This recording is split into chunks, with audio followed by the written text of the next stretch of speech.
Good afternoon, good evening. Welcome to the stream. Hope everyone's doing well. Thanks everybody for being here, hanging out.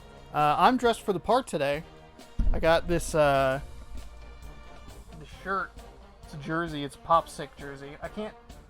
There we go. I can do this when I score points. But I'll be wearing this for the duration of the mascot tournament, or the rest of it. I was hoping that it would get here in time for the original. The initial round, or the initial two parts, but it didn't get here. That's okay. We'll have it for the rest. I feel good. I look good. It's white. It's like slimming. I'm like, yeah, feeling kind of buff. Has nice wide shoulders. It's a very good jersey. This isn't a jersey review show. This is a show, a series, a tournament of mascots.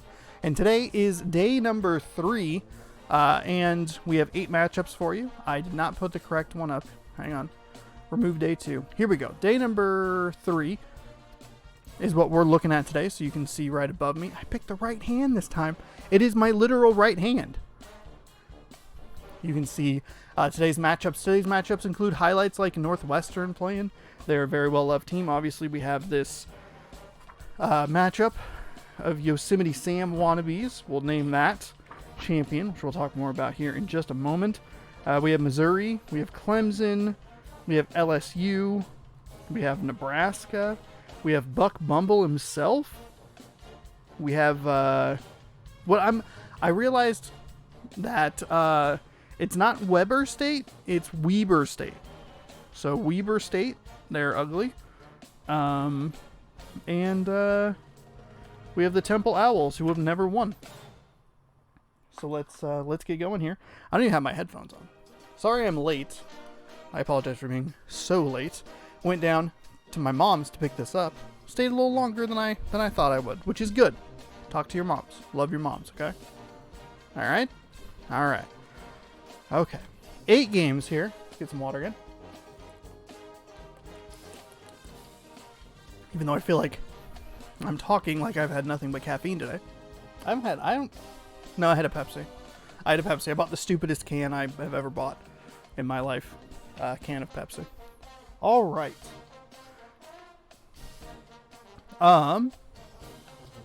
Here we go. It's a little warm in here today, so I might note that several times throughout the show. And it comes back to the point of like I always feel like I should make sure I have earbuds, but I just don't. I have full-on headphones that cover my full ears, and I love them very much, but they can be a little toasty. So here we go. Game number 1 of the day. We have the Texas Tech Red Raiders taking on the UNLV Runnin' Rebels in the Yosemite Sam Wannabe Championship. And we'll go ahead and get started here. We are going to the University of Nevada, Las Vegas, which is where they play and what that stands for. We're going to the Thomas & Mack Center. We're actually going to go visit D.S. Koopa, because D.S. Koopa is currently in Las Vegas, Nevada right now. So maybe he'll be in attendance at the game. Who knows? We play on All-American. Well, they play on All-American. 10 minutes, baseline, mid-camera. And here we go. Game number 1. I don't play. We just watch, enjoy. I commentate for you. Hopefully you enjoy the commentary. And we do this for 4 hours. And then we'll move on and we'll play something else a little bit later in the stream this week, as UNLV takes the opening tip and slides inside and immediately gets blocked. I have already gotten the teams who has the... Oh, God. I didn't realize how bad this matchup was going to be. Texas Tech won the tip-off. UNLV got the block. Shooting it from 3 off the left iron, no good. Good, great. Now it's going to just be 30 minutes of misery while you sit here and watch me just confused. Up and in is Texas Tech, so they lead the game. Now, I need to pause here for just a moment, because I realized that I did not update or remind you of the bracket standings. So let's do that really quickly. We'll take a quick look at the predictions.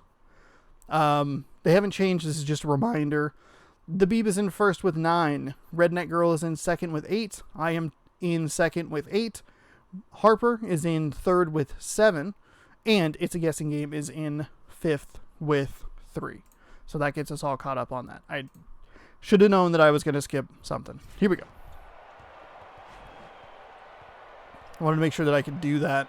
A, I can do that because I can cut it out if this becomes a really good game, but B, I didn't want to miss anything.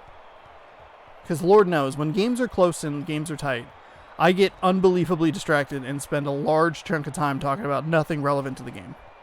So that's good news. Another block by UNLV down low. I don't know if we've been to the University of Las Vegas, Nevada before, and this looks like a new court.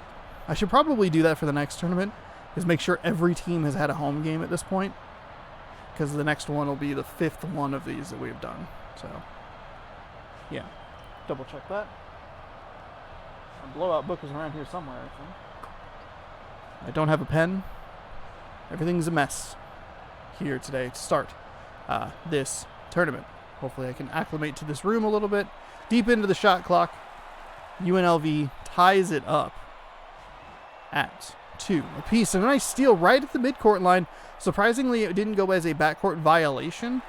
We see that a lot, especially with midcourt defenders like that, as they switch into a full court defense. I don't know if it's not really a press or a trap, it's just a full court defense. But right in that area is usually where they grab it and they accidentally take a step back.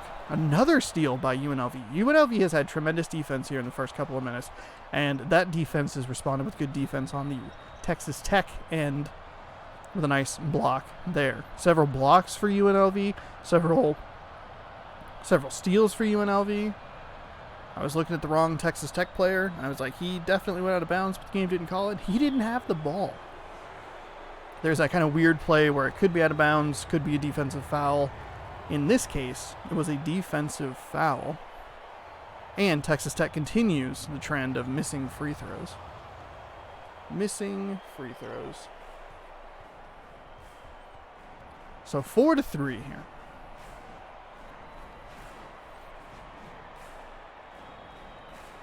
As they work it around the outside, not a single player in the paint.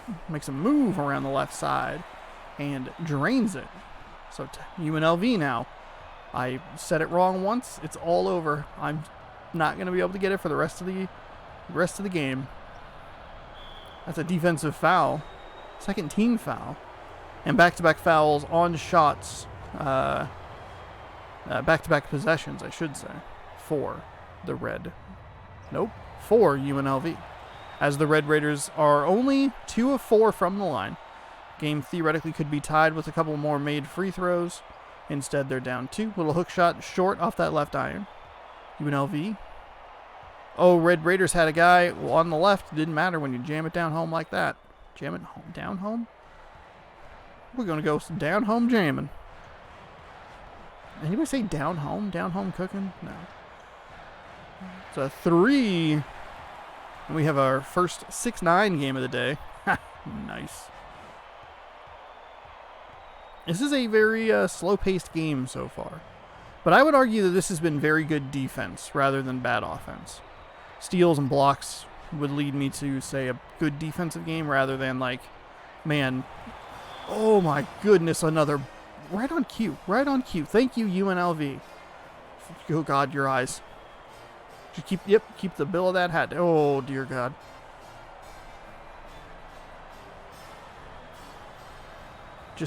Just looking into just dead eyes. Just 2 quick passes inside. That's going to be a defensive foul. So a nice defensive play followed by kind of some slop defense there. That's okay. You're gonna get fouls. You're gonna get fouled. It happens. Rattles around and drops. 9-8 is our score here with 6:07 remaining in the first half. Got a whole plethora of games here. Feeling good that this one is starting out in a positive manner. We've had a couple of blowouts. Part 2 was not kind. Not kind as far as games were concerned. Not kind to the brackets. We'll see who moves on here. While that is happening, and I turn the page back, both teams are 1-3. A 1-3 record. So neither team performing very well. And we put them against each other and we said, draw. That's what they said when they threw the basketball up. They didn't say, like, it's game time. They said, draw. That's a Western joke for you. This is, by the way, this is a hand-picked matchup. One of 5 specifically picked matchups. There are 8 matchups that are placed in at the beginning and the end of. That's an offensive foul. Nice defense by Texas Tech to draw that. That is 5 team fouls, by the way. With the number of hand-picked matchups. So the hand-picked matchups are this. Texas, Tennessee, Washington State, Ohio State, Stanford, and Alabama, Southern Mississippi.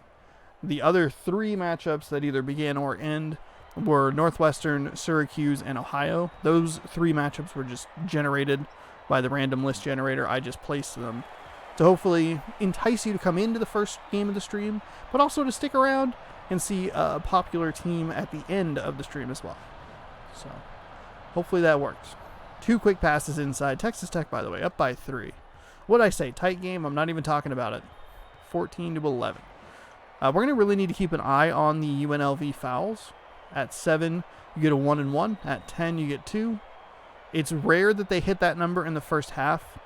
And honestly, it's rare that they hit that in the second half without doing the intentional fouling to get themselves back into a game. As the game is kind of broken here. This happens pretty frequently. I don't know why. I think it's been in all 3 games that we've used. It just has this issue. Oh, no. He had all that time to set up for a shot. It got rejected. I heard that in my headphones. I heard it go thunk. Texas Tech, usually those shots are good.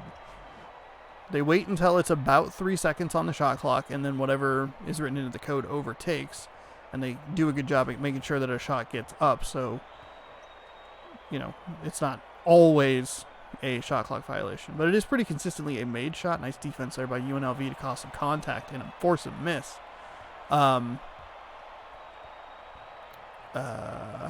But it has led to a shot clock violation, and sometimes it does miss, as evidenced by the block.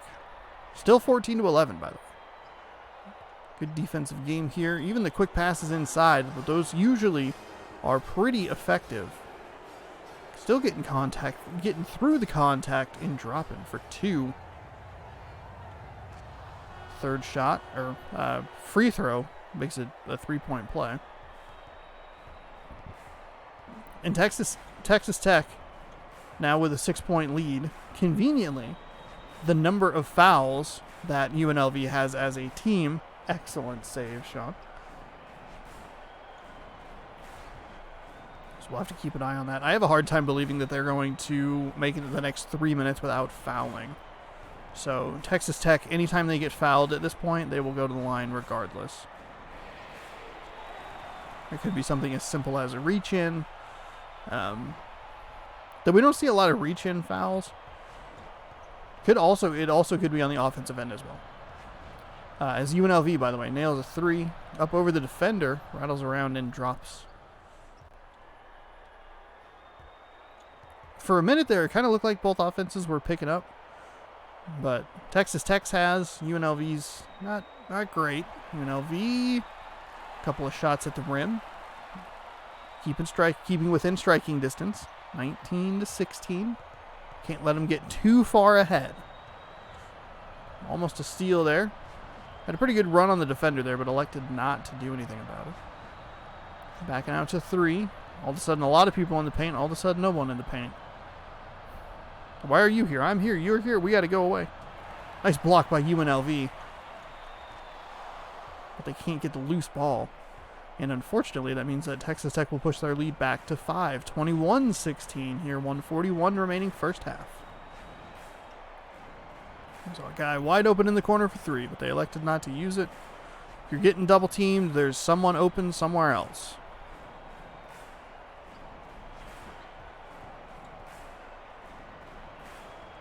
Shocking how many genuine sports sentences sound like sexual innuendos. UNLV slicing and dicing for 2.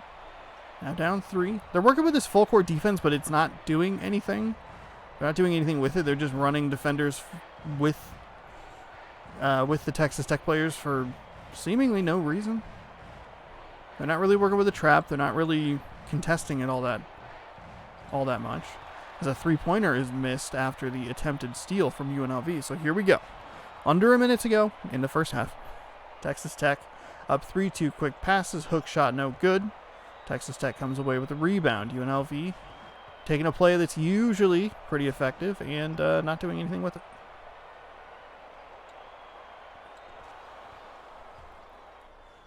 Slicing it up. Slicing and dicing. UNLV needs a strong finish here. Shot clock is off. They can hold for the final shot. And before I can even say it, they just don't. Don't worry about it. UNLV going cold from the field. They're going to need to rely on their defense to help them get back in this game. Plays like that definitely help. Wasn't necessarily good defensive play, just bad offense. Throwing it half court. 10 seconds to go. Had a guy pretty open. Tried to go for the steal. That's a bad matchup. That is a short man going against a tall man. That was what happened if I played basketball. Tried to show up at a pickup game in this jersey. And I was like, yo, pick me. Don't pick me last, bro. And then I go in and I'm like, I'm going to take on this 6'7" dude. And then I try to throw it, and then he destroys me. And I go, well, that's enough basketball for me today. There's like 19 minutes and 14 seconds on the clock left. Nah, I'm good.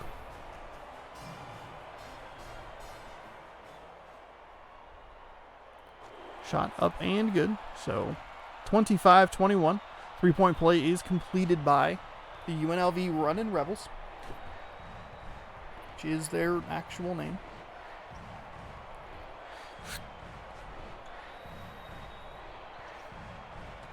Shot blocked by UNLV. I cannot keep them straight. Oh, God. They both have white hats. They're both majorly red in their uniform color. UNLV can't cut the lead down to 2. Too strong off the back iron. Texas Tech passing it around. That's a defensive foul, so we're already into the fouling stage. I don't know where I was going with that. 3 personal fouls for that player. See if they come out here. They will. Power forward number 22.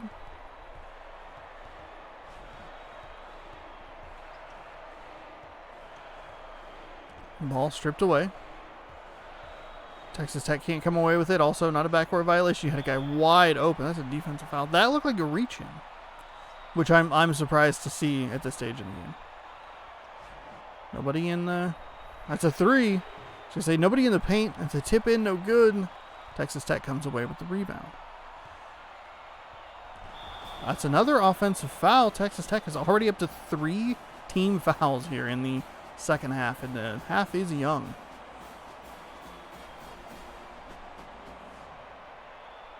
A minute and 5 seconds. They've picked up 3 whistles.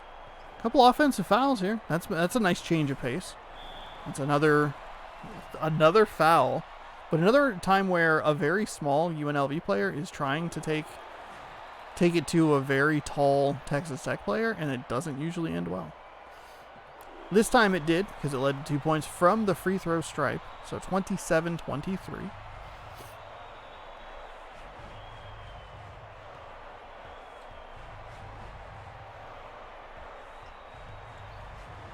Four-point game. Texas Tech running around their perimeter shooter. Wasn't open enough to get anything going. Nice pass inside. Flipped up and good. That's UNLV. Looking to mount a little bit of a comeback here. They need 2 good defensive stops. However, they still have done a good job not letting Texas Tech get too far ahead. They keep making that same mistake. I don't know if they're like trying to draw a foul or contact or whatever, but they keep running the very short, presumably like a guard, all the way into the paint to take on like a center, and that's just not a good plan. Not a good plan at all. So Texas Tech back up by 6, 31-25. Opening game here, day number 3. That is 5 team fouls, excuse me.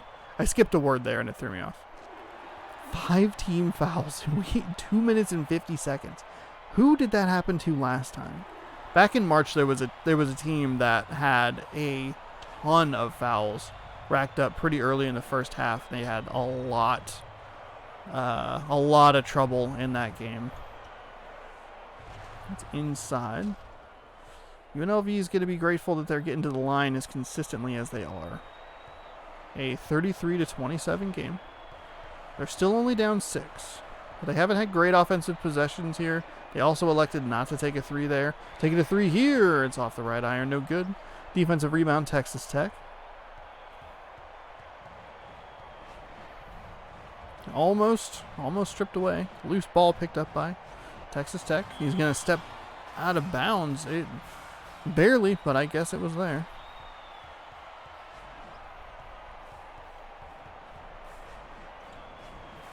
Oh, here we go. Running around their perimeter shooter. He didn't go very far. He is dangerously close to that baseline, which is usually a problem. Instead, he's going to lean in, draw contact, and put on a 6th team foul to Texas Tech.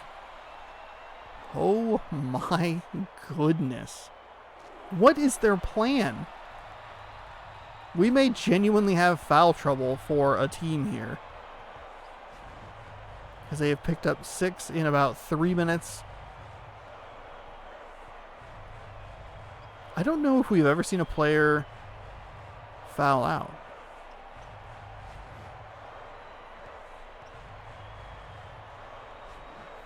Back around the outside. 33-29. 9 seconds on the shot clock to go.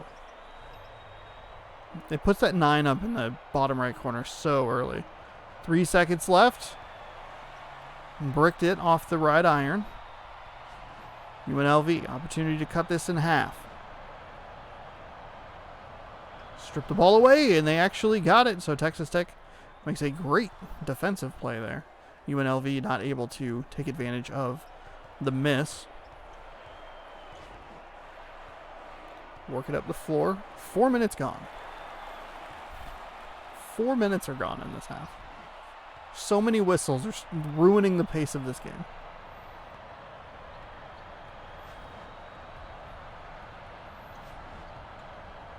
Oh, double team, strip away. Once you get into that animation, it's difficult to get out. Running them around. For some reason did not take that 3. That looked like a golden opportunity for a triple right there. Backs around. Still outside. A lot of players at the perimeter. Don't step out of bounds. It looked like it, but his feet are a little big. It's off the right iron. No good. Got some contact. No foul call, though. Good no call, I would say. It wouldn't matter. Any foul that Texas Tech gets is going to send UNLV to the line.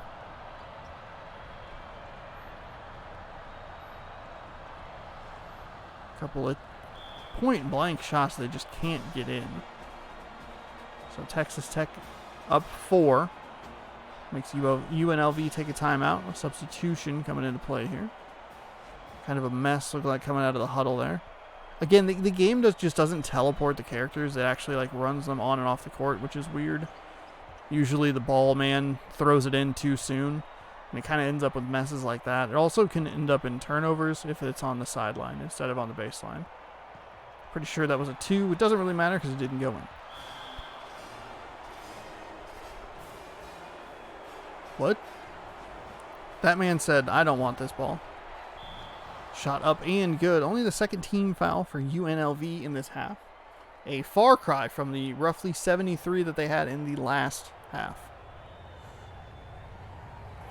6 points. I think I tipped in. The hardest 3-point play is the one that they got.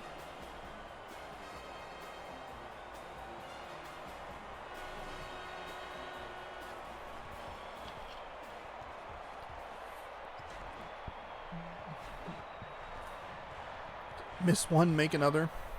Get the tip in. Way in the paint is UNLV. That'll be 2 good points. 39-33.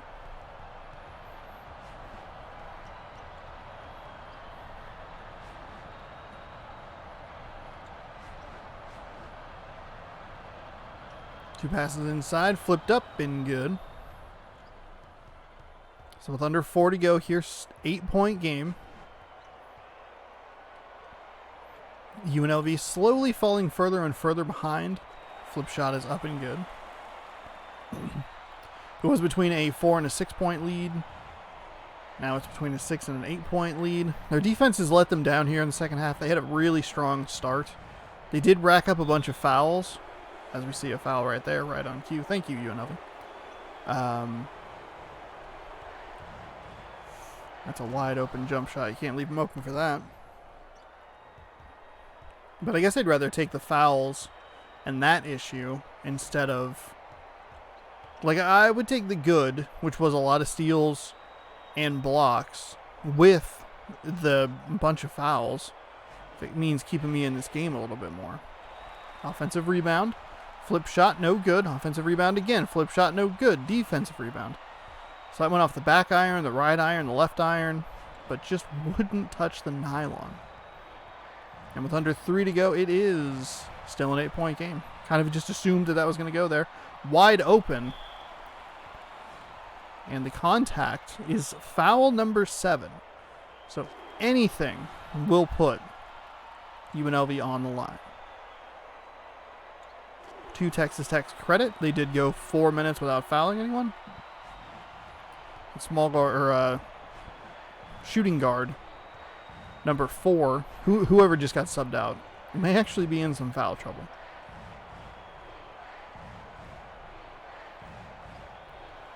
Drew the contact, missed the shot, but there was no one there to get the defensive rebound, so it's offensively put back. 8-point game here. Lob inside. Got a man in the paint. Everybody backs out. No one in the paint. Everybody's at the perimeter, sliding some people around. Oh, off that back iron. It just rolled out. Or rolled off. 2 minutes remaining here. Well, 2:05. 3 for Texas Tech. Misses. Would have been a very important shot. No one came to help. The defense backed off. That's the only time I have seen the defense actually, like, understandably just go, you know what, you can have the 2. They have a mess at the foul, in the foul situation. Players have a lot of fouls. They have 7 already as a team. That makes sense. We've seen that play happen several other times, though, where it's just like, what are you doing? Why did you just give up on that?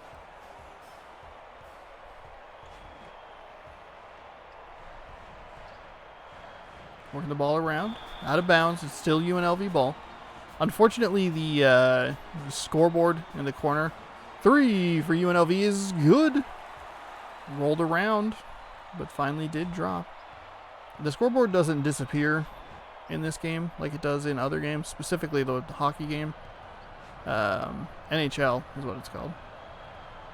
Didn't find their deep threat shooter. Well, I guess it makes sense. UNLV would be smart not to foul here. There's going to be about a 10-second difference here as we get to 9 seconds. UNLV has no reason to foul. 3. Shot is up and no good. Okay, perfect. Excellent. Excellent. You got a guy. Had a couple people wide open on either side there, as I was pointing. Inside, hook shot up, no good. Now you're going to have to foul. That was the situation that UNLV wanted. An excellent defensive stand, forced a deep 3, and a miss. You didn't foul, which is incredible. You really needed to make that 2, though, to make it a 3-point game. They don't, though. And it bounced around a little bit, but it does drop. Texas Tech in an excellent position here. We've seen a few teams throughout the tournament so far, though the tournament is still in the early stages. Struggle from the free throw line, but then really close it out when they needed to. I believe it was Miami who we first saw it with. I believe there was another team that we saw yesterday as well. So 49-42 here. Nice block inside. That was just kind of thrown up. We'll see more fouls, but UNLV, it's like your days are done. Was that cowboy enough? I wish I could do like a John Marston. Oh man, that's what we could do. The next one, instead of Yosemite Sam, it's the John Marston off.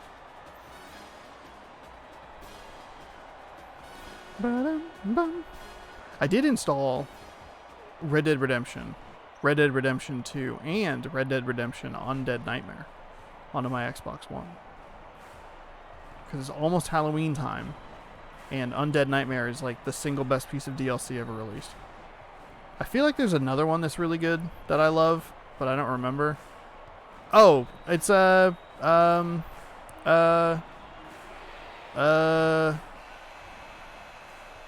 Point Lookout. Point Lookout in Fallout 3 is the one that I was trying to think of but couldn't think of. As the crowd shouted, 3! And then UNLV missed it anyway.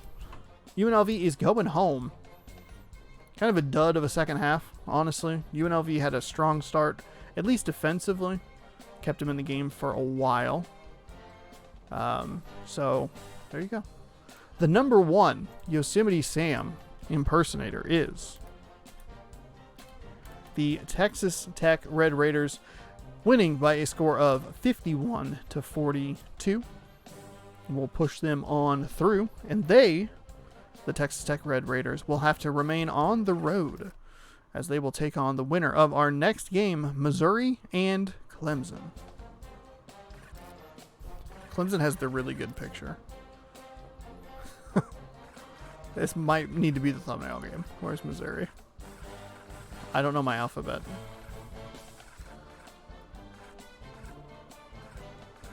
Missouri.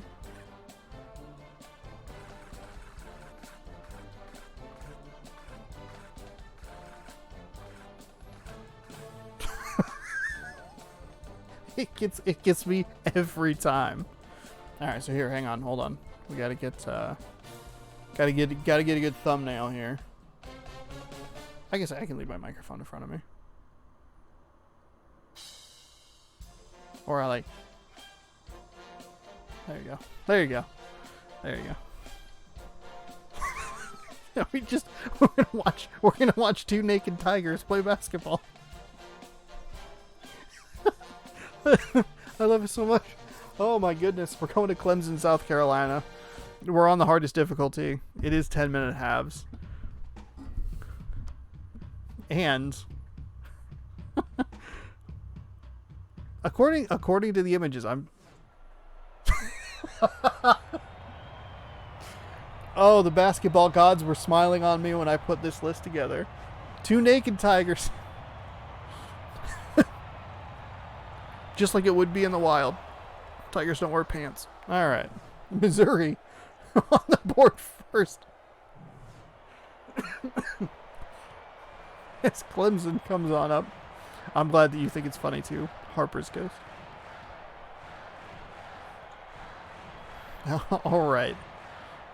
Yeah, this is absolutely the thumbnail matchup. Oh my god. I mean, the Clemson Tiger itself is just funny. They are unfortunately in an unfunny position, being down 4 already. Everybody hanging out near the top. Finally moving some players around. Took a little bit too much. A few too many steps is what I was trying to say. But still took a couple steps closer. Buried the 3. The wordsy way to say it. A defensive foul. We're seeing more reach-ins. It's like the Xbox controller can hear me.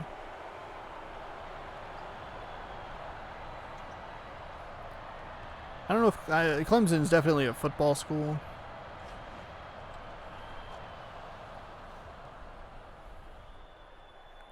You know. Though I will say Dabo Swinney's an absolute moron.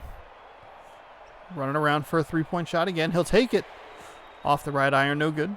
Rebounded by the Missouri Tigers. The Missouri Tigers with a much more rounded head.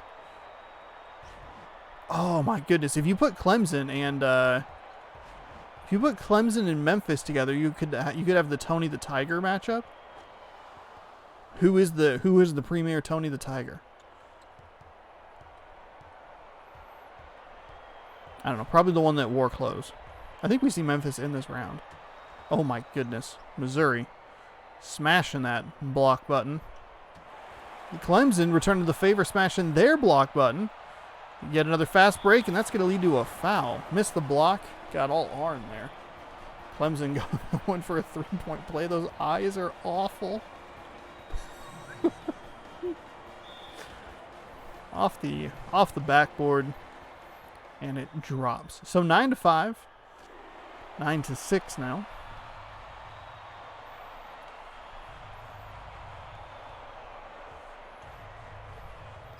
Their faces are melted. That's an excellent description. That is the perfect... Yeah, their faces are melted. Someone left it in the dryer a little too long.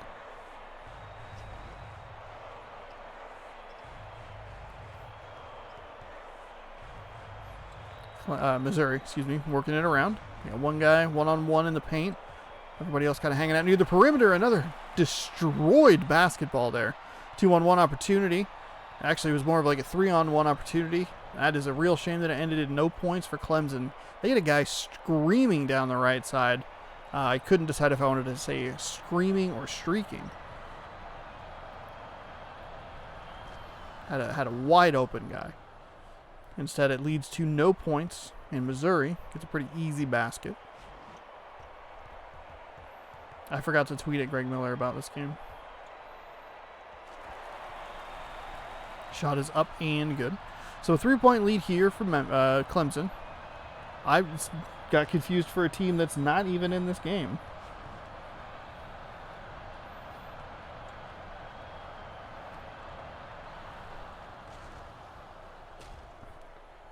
As I believe that was a jam. Oh, Memphis already played. Have I done Memphis versus Cincinnati before? 13-8. It's a weird looking turnaround pass there. Around the outside. Out of bounds, Missouri ball. Not what I thought it would be. It looked like it might have been a foul, but instead it's just an out of bounds. So Missouri, opportunity here to extend the lead to 7. Which is exactly what they'll do. 15-8.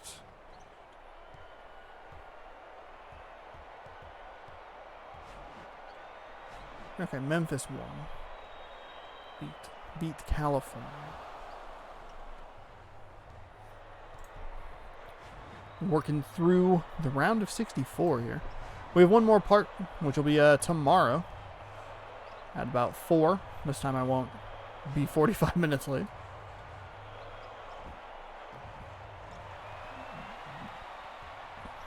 Pardon me. Off the left iron, no good. 15-8 here. Clemson got to take advantage of Missouri's mistakes. Made a move to his left. Second foul on Memphis. And unfortunately, a missed free throw for Clemson. 2 missed free throws for Clemson. My goodness. We see which of the Tigers is better this time around, and it is the Memphis. Memphis is not even playing in this game. Missouri. The Missouri Tigers. It's not that hard. Clemson streaks inside. Off the glass. 4-2. 17-10. Halfway through the first half. Nice block by Clemson, but they can't get the loose ball. So it'll be a shot that's off to the right. Looked bad from the get-go. A little bit of a fast break opportunity. Actually, not really. It was a 2-on-3 at best. Pull back. Wait for some help. Clemson flipping it up and in. Got the lead down to 5. 4:20 first half. Blaze it.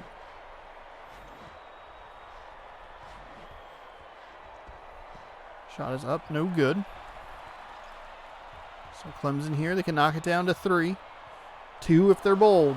Or they can let the lead balloon or grow back up to 7 by throwing a stupid errant pass and allowing the superior Tigers of Missouri to jam it down their throats. They'll take option B. C, I guess, technically. Got a guy wide open for a three. He'll take it. He'll miss.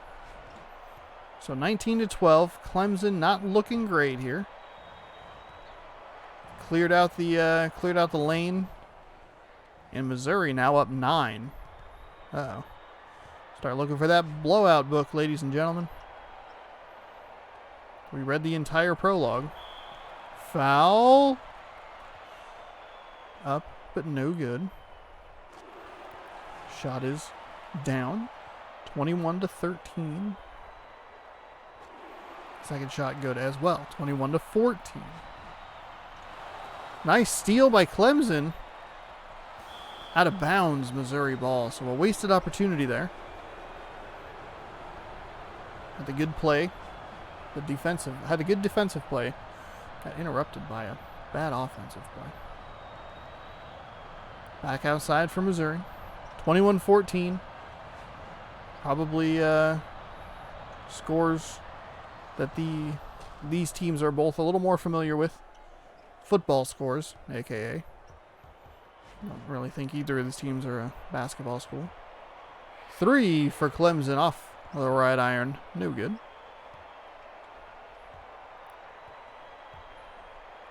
Three for Missouri on the other side is missed, but the putback is good. So we're working with an 11-point game here with 2:30. I said Missouri, which is the correct team that is playing, but I got kind of confused because I had said it incorrectly so many times, and I was like, oh, I goofed that up, didn't I? And then it registered, and it's like, oh, no, I got that right. Oh, okay. We're good. We're fine. As the shot is swished home. Rattles around, and that one is in. So 25-16. After the free throws. Nice steal there by Clemson. They have that guy. He's doing good work. That's a nice shot that's up and in, and just like that, it's a 7-point game. Was 11, now 7. If you saw this on sale, you'd be like, I'm going to think about it. That's a good percentage off. Missouri back outside. Working around. Left the guy wide open for 3. I don't know why the Clemson Tiger was nowhere near the defender, the shooter. But, yeah.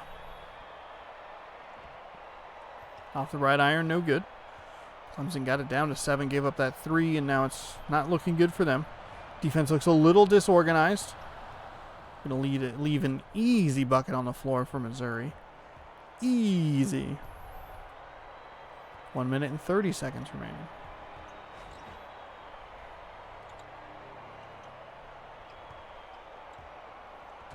Nice block by Missouri. Going to get sent packing. Clemson, not really worried too much defensively. They figure maybe I'll miss it. I don't know.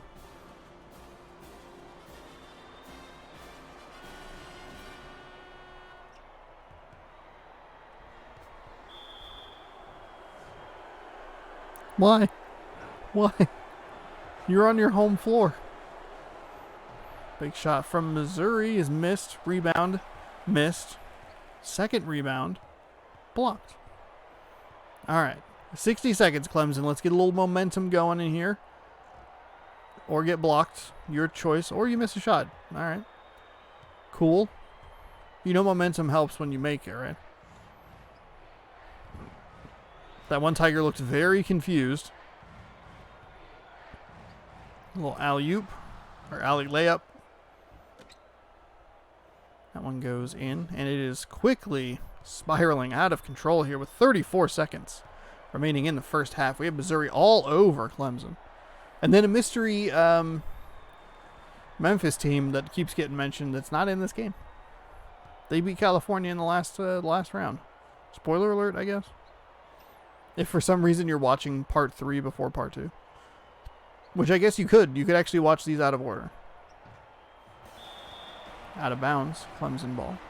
The worst thing you would know is the standings. If you were curious about that. But so, nice play by... Oh, off the iron. No good. Nice play by Missouri. Missouri will shoot it. Missed it. Wouldn't have counted anyway.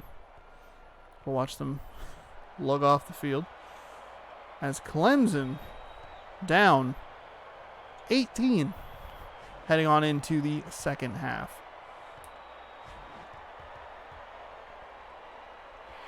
Three for Clemson. That's an excellent way to start the half. We'll keep that number in our back pocket, 18. Largest lead I think we've seen erased is 14. I'd have to double check that. I need a statistician.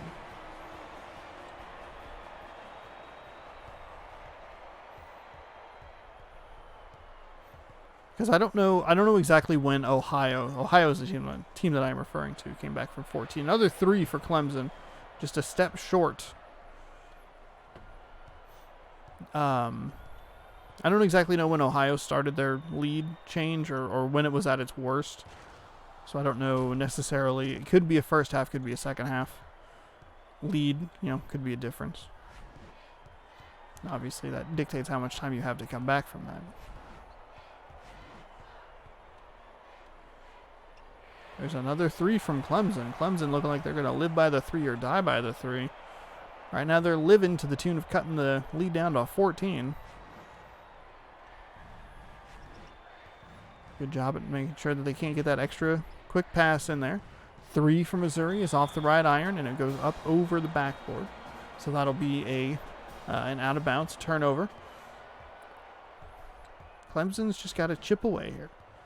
Chip away. 2 inside. Okay, you also have to make shots. Step number 1, make shots. Step number 1, I guess, technically would be also play great defense. Either, both. Probably Clemson ball out of bounds. I would assume that step 1 would be lockdown on defense, create, and then that would immediately lead into step 1B, 3 for Clemson. They are rolling from beyond the arc. Lead down to 11. Getting kind of interesting here. Clemson's hanging around. Not giving up. Another nice block down by the basket. Oh, that's a wide open 2. It was short. He should have just driven to the basket. He had a wide open lane to work with. Missouri dropping it home, 40-27.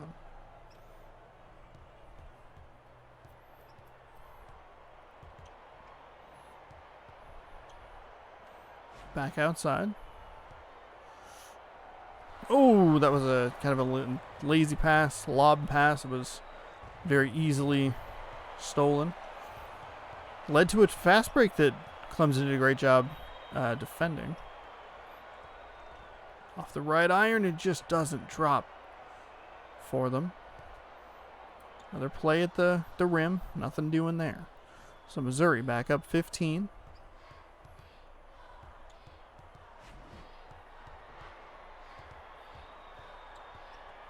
There's a 3 for Clemson. They've been good so far, but can't get that one to drop. It was just a smidge short. A couple of nice moves. It's going to lead to a goaltending. Quickly the lead back out to 17. 6:41 remaining here. Second half. Oh, that was a nice steal by Missouri. Kind of just planted himself there. It looked like it was a pretty clear pass to get the ball all the way into the corner for the pocket 3. But unfortunately, that Tiger was able to steal the ball away from the other Tiger. Wrong Tiger. It's a 3 for Missouri, and it is now a 20-point game. And I think we have probably seen the best run we're going to see out of Clemson.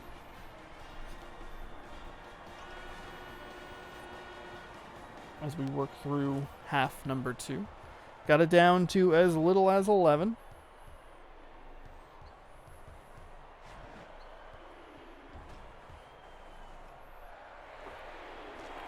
Well, 3 is good. We're working here. We got the blowout book.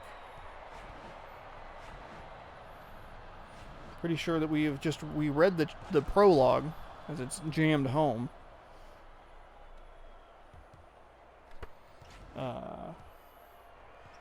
Pretty sure we read the origin of the villain.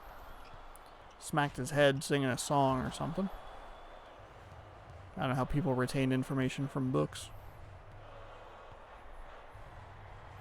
Under 6 to go here. Fucking car alarms. Pass it back outside.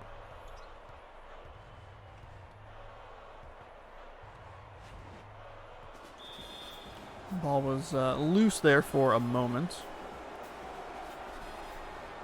Went out of bounds. 5-10. Under 10 on the shot clock. Splashed home, and the lead is now 22. Clemson, who was in the first game that was like a really bad blowout that I remember from the initial tournament where they won like 51-19 somehow. Weber State was on the losing end of that, I believe. I feel like I had the team wrong for a while. Somehow that did not qualify as out of bounds. I'll take this time to remind you. Costumes are just draped over the regular players, so it's not 100% accurate as far as the hitboxes are concerned. But that one looked like it was kind of just a miss. Lead back up to 22. Crowd, they're clapping even though they're not making any noise. I do like 2 is good. I do like that the crowd gets quiet if things get too out of hand, which is what we have in game number 2 here. I mean, honestly, like, obviously, you, as a broadcaster, I want all the games to be good, and for them to be competitive and exciting and awesome. But, you know, first round of the tournament always provides some duds, and that's in real life, that's in the mascot tournament and stuff like that. Just seems like this one's had a few more duds than usual. I don't know if I even like made a note about the last one. Oh, actually, Kansas and Pittsburgh was pretty good.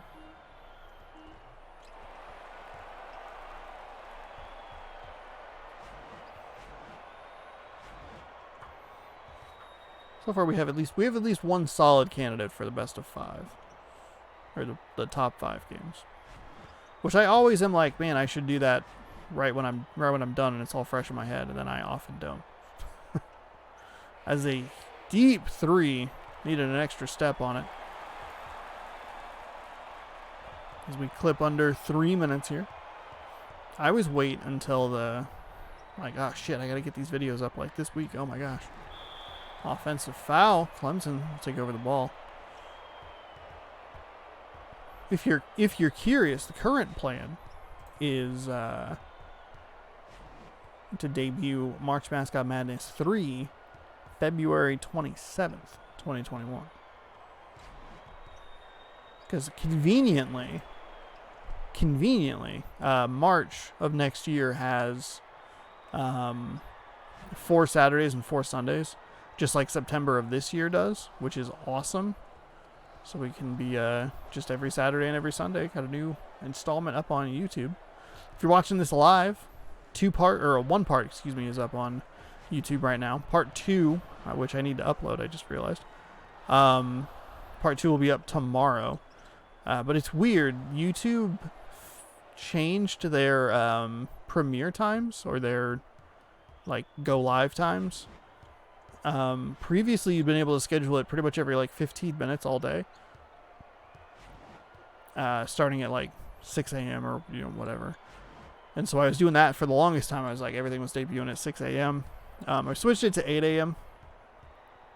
and just because it's a little easier, I can fix things that I need to fix on like my way to work, which is good. Gives me a little extra time to make sure that happens, but.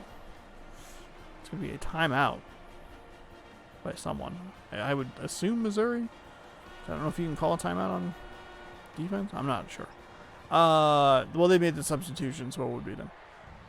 Anyway, so I switched it to 8, and I've been doing that for a while. And then I went to upload some videos the other day, and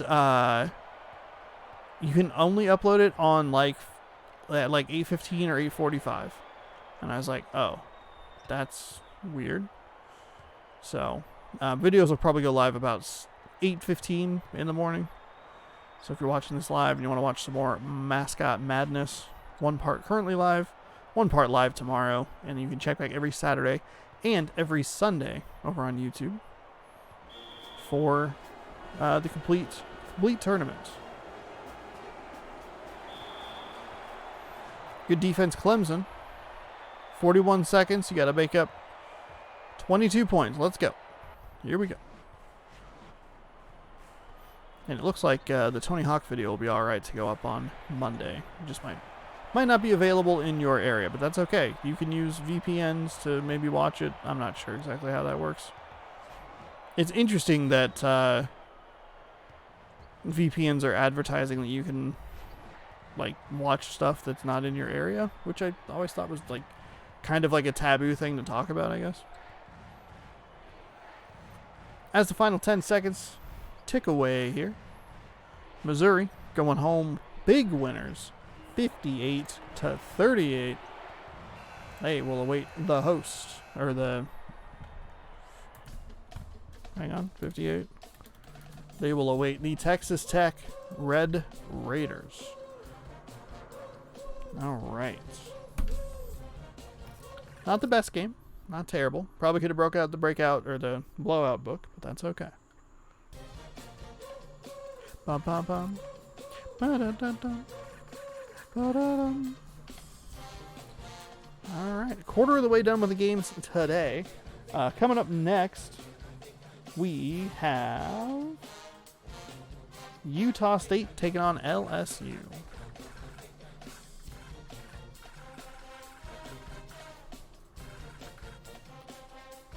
Oh, there's only 2 L teams. Yeah, here we go. LSU taking on Utah State. Utah State has a record of 1-3, and LSU has a record of 9-4, and they finished. Their best finish was 3rd last September. LSU was a team on the rise. They finished 4th in the first tournament. They finished 3rd in the second tournament, and I was curious to see if they would continue their ascension through those placings, and they didn't. I believe they lost in the first round. So here we go. Baton Rouge, Louisiana, All-American, 10 minutes.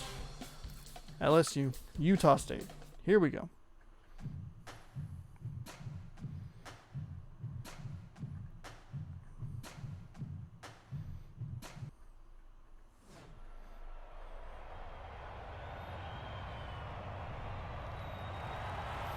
LSU getting the tip. LSU and USU. Nice little color combo on the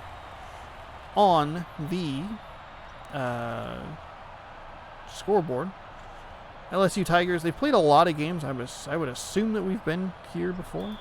Not 100% sure, as LSU is going to pick up its first foul. Purple and gold for the Tigers. Current national football champions.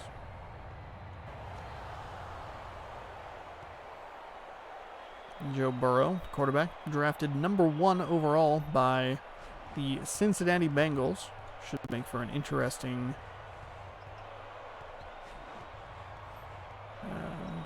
season for him. That's a tough division to get drafted into, honestly. Cincinnati's not great. They do have A.J. Green and John Ross as receivers. I wonder what it would take for me to trade to get A.J. Green on the Packers in a Packers franchise.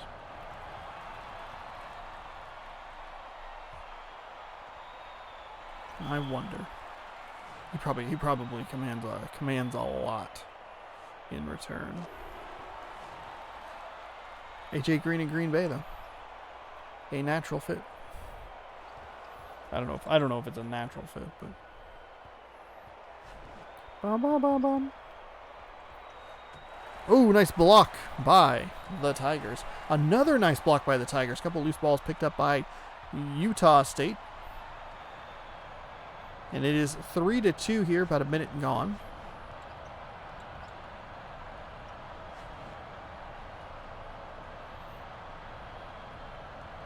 Working around the outside. Got to be careful. We see a lot of teams step out of bounds. Should see a shot here. That's a deep three off the left iron, no good. So they ran a lot of time off that shot clock. Ooh, that's a foul and an and one opportunity. Utah State pick it up at second team foul. Tigers looking a little weird. So we have 4 different Tiger teams. At least. LSU, Clemson, Missouri, Memphis. Clemson, LSU, Missouri, Memphis. I wonder. Oh, nice steal. There's another team, third team foul. Another foul. The third for the Utah State Aggies, I believe. Being a little rough out there with those Tigers. 7-2, now 8-2.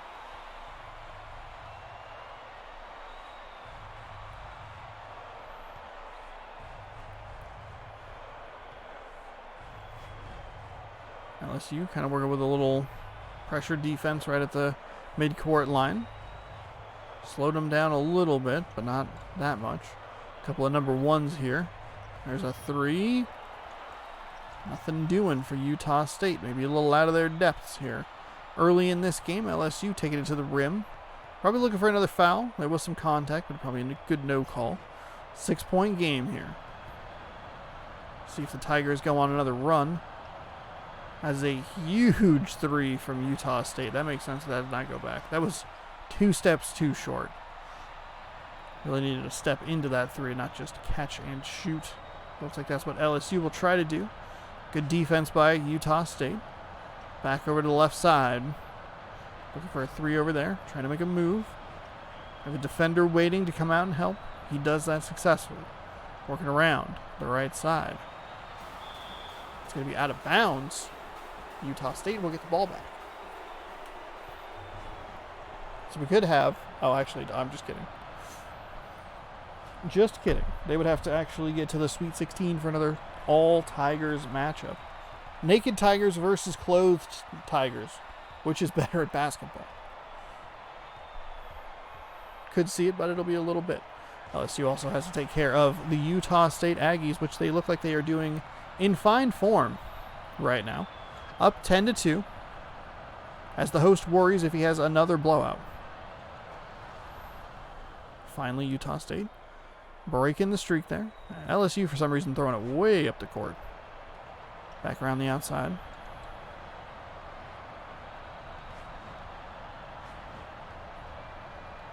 Working it around.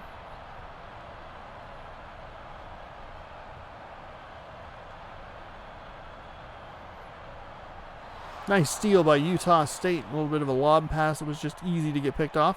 Worked around the defender. Utah State has it down to 4. Interesting matchup here. We have 1 versus 1. A lot of ones on the court. Everyone on the court thinks they're number 1. LSU, a couple steps too deep. Couldn't get the 3 to go. Utah State, good defense. Forces the miss. See if they can get in a little bit of a rhythm, both offensively and defensively. Defense has been playing well. That was a bad shot. That was a very bad shot. Double team like that. You had a huge defender just ready to pounce all over that. Not really sure what the plan there was. Yeah, you can see there in the replay that the LSU players were going to go for the ball for some reason. Like, just let it go, you know? I think I had that flipped. Sometimes the offensive players go for it. Definitely have that flipped. LSU fouls in the shooting motion. Oh, and Utah State misses 2 free throws. That is not what you want. You had a good opportunity there to at least cut it to 3. As LSU buries a 3. Pushes the lead back out to 7.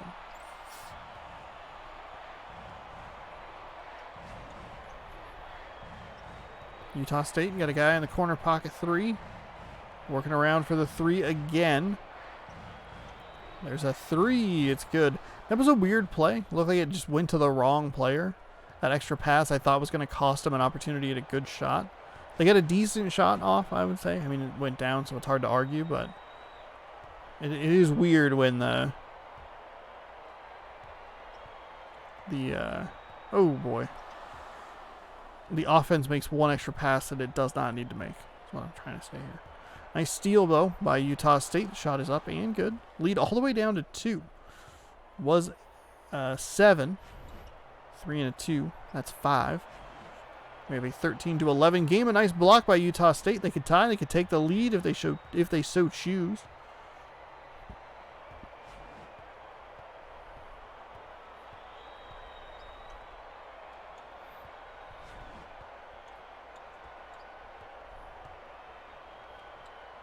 Working it around the perimeter. Back around.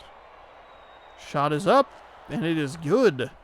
Utah State has silenced the crowd here in Baton Rouge, Louisiana. It is 14-13. Keep in mind, this was a 10-2 game. Another block, or at least a deflection. Got to go a little harder to the rim there. Person on the left who was wide open and trailed off for no reason. So it is a current 12-3 run for the Aggies of Utah State. As the host breathes a sigh of relief, there was going to be another dud of a game. Pushed into the defensive player there, and now they are up 3. 14-3 run. This is what I was curious if... off the side of the backboard, loose ball recovered by LSU, but it ended up loose again. That's what I was curious if Clemson could do in the last game. Just make enough of a run. They got as close as 11 and it just fell apart. Utah State down as many as 8 early, now up 6. In one of the most ridiculous first halves I have seen in this game.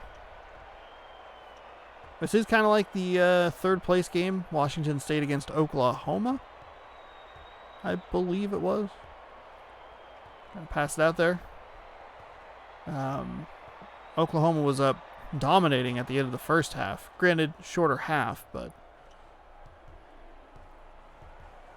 the Cougars put on a clinic in the second half and ended up winning the game, coming back to get third place in the Best of the Never Winners tournament that was used to hype up the September Mascot Madness tournament that we have going on right here.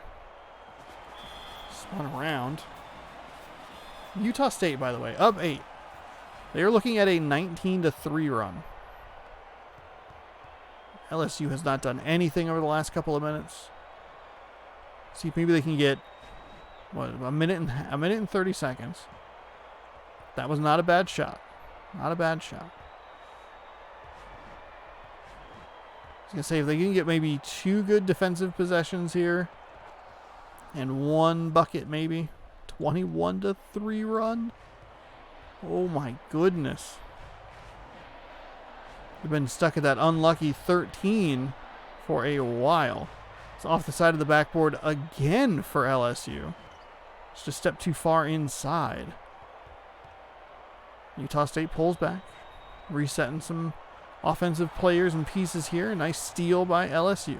They can go 2 for 1 here if they're quick. If they're quick, which they are. Didn't work, but that's the right idea. Utah State, nice little inside jumper.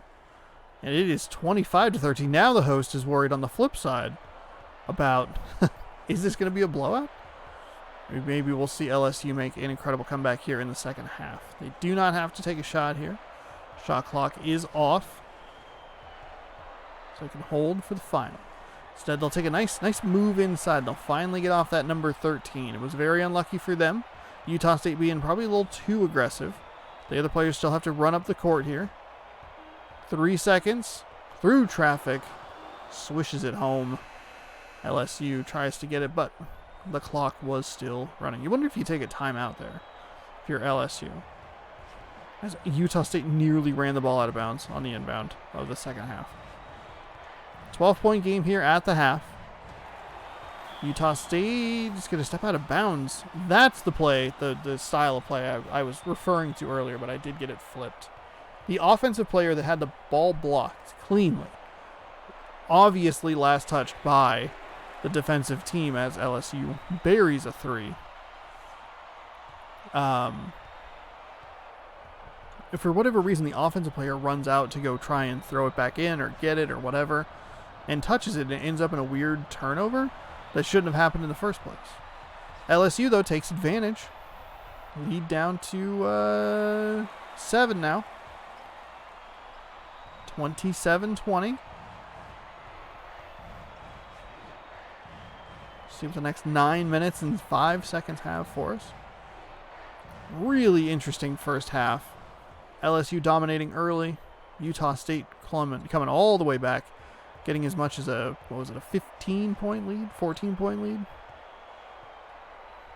LSU, little long-range jump shot. Nothing doing there. Score, I believe, was 27-15, so 12 points. I know teams like to hold timeouts until the very end of the game, but with that much time left, you figure as soon as you can, take a timeout if you're LSU and see if you can draw something up to get a little momentum going into the second half.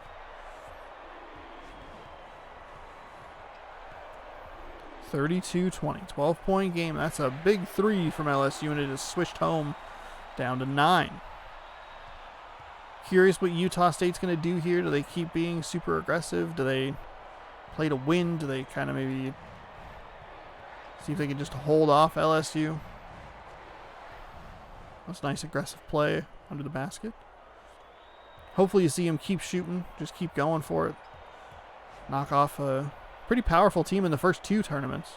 Not great in the last one, but also maybe not great here in the third one, as that one's going to drop home for LSU. Nice replay here. I'll give you a good shot of it. 34-25. Can cut it to 8. They successfully do. 34-26 now.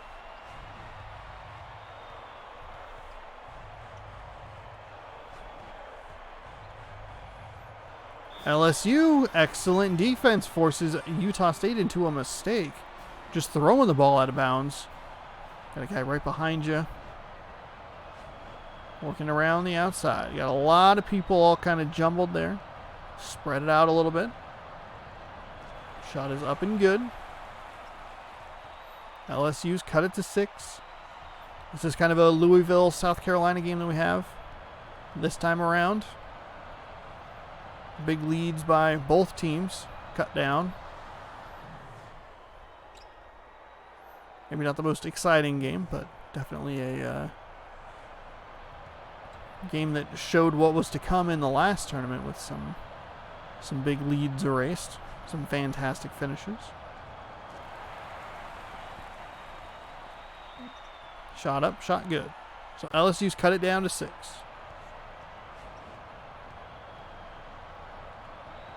Got a guy, corner 3, nothing. Had a guy wide open and just elected not to throw it there. LSU takes advantage, creates a turnover. They can cut it down to a 1-possession game here if they so choose. This Aggie over here begging to get called for a foul. Also, with the reach-ins, oh, there you go. He finally gets one to pop the ball loose. With that little reach-in, it was resetting the 5-second call timer. LSU misses the shot, so they wasted 35 seconds off the clock. Come away with nothing. Still down 6. Around to the bowl, or the Aggies, I should say. Up and good. Utah State keeping that lead strong. Back up to 8.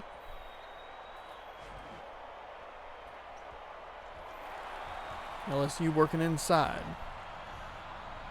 Back down to 6.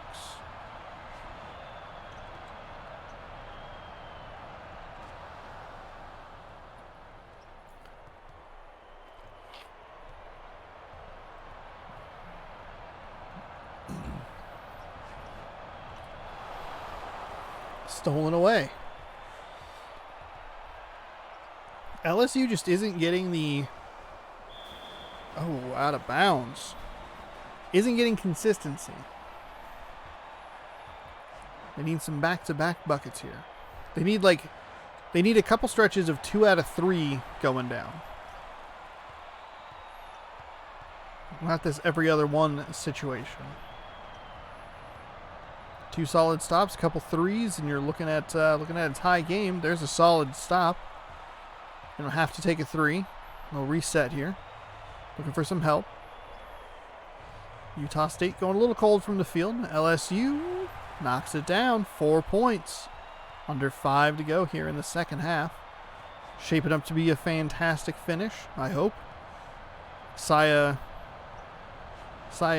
relief for the second time in this game as the team kind of opened up a big lead and went, uh-oh, off the rim 3 times before it dropped. Only counts for 2 points, though.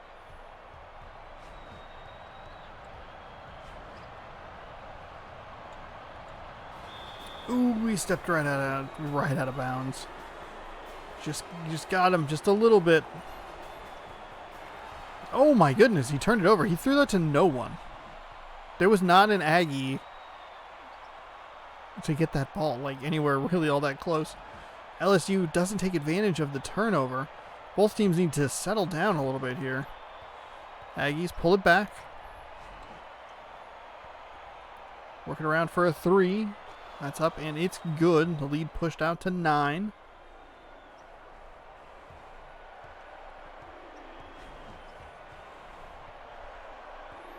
Back around the outside. A couple quick passes inside. Get the defender to jump out of the way.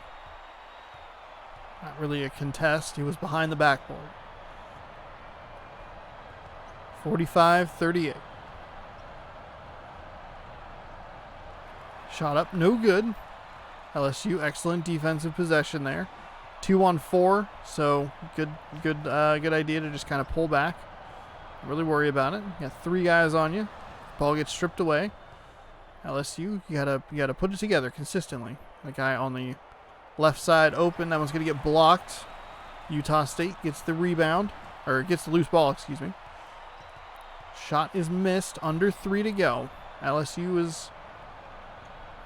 Time starts to become a little bit more of a factor here. They're in a pretty good position if they want to make a last-ditch effort. Dangerous play over by the sideline. Jammed it home. Got the Utah State player the heck out of the way. Just shoved it down their throat. 45-42 quick passes. Utah State not as lucky on their end to try and slam it home. So it's popped up, no good. Back outside. Loose ball recovered by LSU. As we approach 2 minutes remaining here, it is a 3-point game in what is pretty easily the best game we've had so far this tournament. Defensive foul, reach in. We had the good game between Georgia and Miami in the first part. This one's been great. All right. Opportunity to tie here. Cut it to 1. Defender kind of just got out of the way. Didn't really contest it.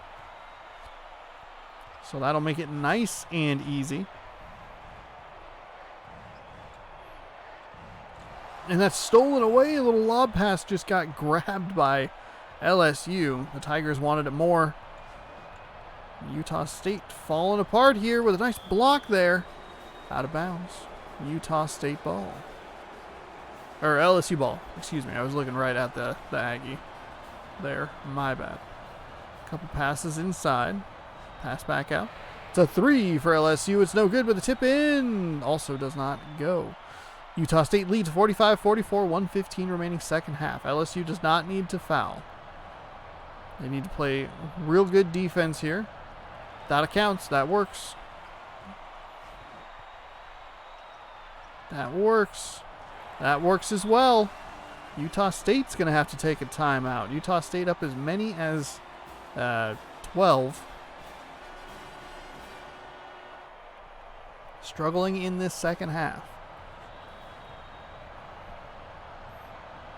LSU never really had the run that Utah State did. That's going to go off the side of the backboard. It's going to hit somebody out of bounds. Kind of a weird play there. Utah State, I imagine, will... They don't have to foul. It's a 14-second shot clock to game clock difference. They can give up a 2 and still be in an okay position. They just can't give up a 3. LSU also needs to, like, not shoot the shot immediately. There's no reason for you to foul just yet. 13 seconds on the shot clock remaining. Utah State, just let it keep going. Let it go. Let it go. 7. 3. The 3 is short. Timeout. Okay. That is the perfect way to do that. There's 16.2 seconds remaining. My math was a little bit off, but that's okay. I smacked the microphone. I did not mean to do that. Utah State had no reason to foul there. They have more than enough time to get up a shot. They only need a 2. They're going to get trapped in the corner. It's going to be a foul, and it just drops off the left side. Huge free throws for Utah State. 0 for 1. Second one is good. 46 all. Oh my goodness. If you thought at either point in the first half when the teams were making the run that this game would go to halftime, I would have called you crazy. Or overtime. All games go to halftime. But this game going to overtime is insane. They'll get up a shot from beyond half court. And we are going to overtime. Overtime starts with LSU winning the tip-off. Utah State gets the ball loose, but it rolls out of bounds. Last touch by them. LSU with a nice comeback in the second half to even put them in this position. Sliding around, looking for 3. Double team, single team.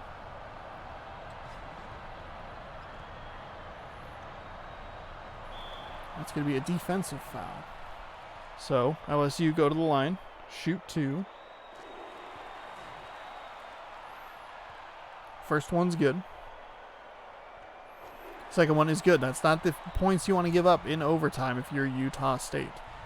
Was their nice comeback and their great run in the first half all for nothing? LSU switches to a full court defense, trying to slow them down and create a turnover.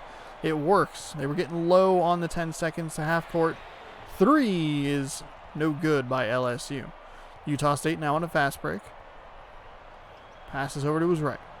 Got a pretty clear lane. Shot, no good. The Aggies are going to rue the day because of their free throw shooting. Could have put them into the second round already. And definitely not the time you want to leave free throws on the floor. I don't know where I was going with that. I got very confused. Little spin move up over the defender. Tip in's good. 50 to 47. Both teams tired. A little bit of a sluggish start through the first minute. Only a total of like 4 points scored. Through the contact. Gets it to drop. Again, you really go back to Utah State's defense and like compliment them on that. Credit where credit is due. That they didn't foul, and they absolutely didn't have to because they were only down by 1. They gave themselves an opportunity to win the game.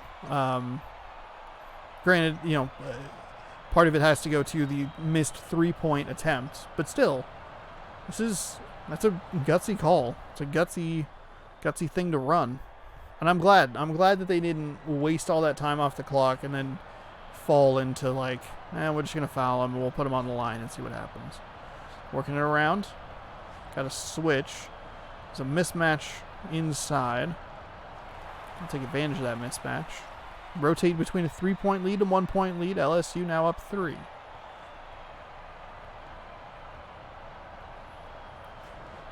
think they're trying to get a switch going. Back outside. Careful of that baseline. Moves up the floor a little bit. Pump fake. Back over to the right. Or left, excuse me. Nothing new in there. It's going to be a foul, so the third team foul. Utah State. Front end, no good. Does Utah State have enough gas to get into the next round? Find out here. So we count down the final 2 minutes and 30 seconds. Aggies getting close to that 10-second call. 3 for Utah State. No good. They can put it back up. It's good. Down to 2. Very worried as I watched Utah State come up the floor. Last time they saw some coverage like that, they threw a turnover. Threw an interception, I should say. Deep shot for LSU goes down. LSU's kind of flipping between, we'll throw some coverage at you, maybe we won't. Probably throwing the Aggies off balance a little bit. Kicking it around, just stolen away by LSU. We might just see a Utah State team that just doesn't have enough in the tank to get the job done. Got to go back to it. You have to go back to the set of free throws at the end. Yeah, they tied it to send it to overtime, but 2 free throws made right there, and you're looking at a Utah State Aggies team going to the second round instead. It looks like we have LSU in a pretty powerful position at the moment. Maybe Utah State can make it a little more interesting. Down 6, they're not out of it, obviously. They have not been nearly as crisp as they were earlier. That is a helpful bucket.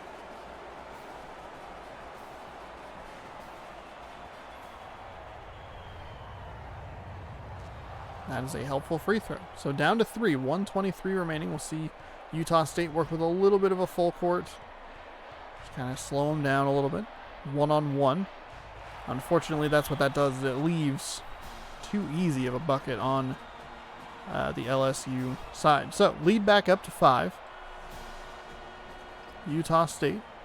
A couple quick passes to get the ball up court. 1:10 remaining here in the overtime period. That's a 3. It's good.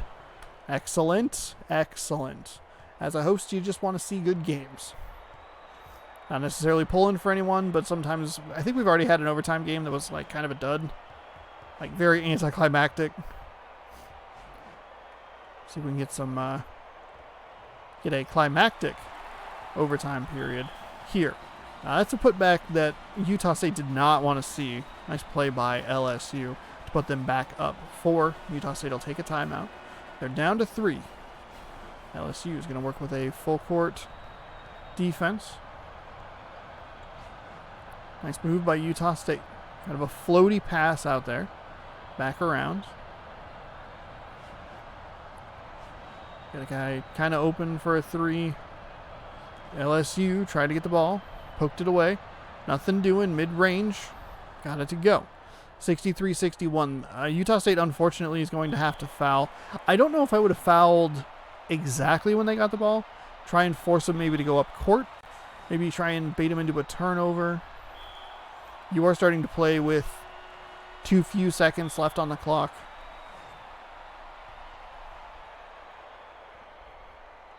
LSU makes the first.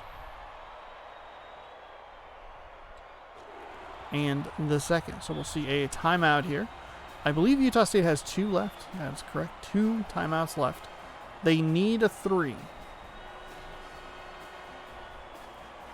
LSU doesn't really seem interested in playing full court defense. No reason to give an open, easy look. That is real deep and unnecessary. That needed an extra step or 2 and wasn't there. Their hope relies on LSU to miss a free throw or 2 here.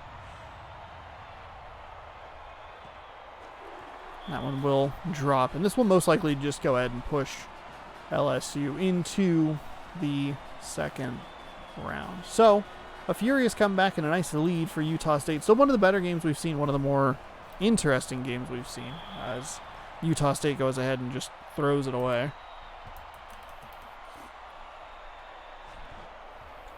I don't think they'll shoot any more baskets, score any more points. We'll hold it, make sure that I get the scores accurate as possible. Sometimes I do fat finger it, and I have accidentally put the wrong team through once. LSU wins 67-61 in overtime. Maybe not the most exciting overtime, but still a darn good regulation. As we saw an 8-point lead erased, we saw a 12-point lead erased. Really, really solid stuff. Here's some notifications.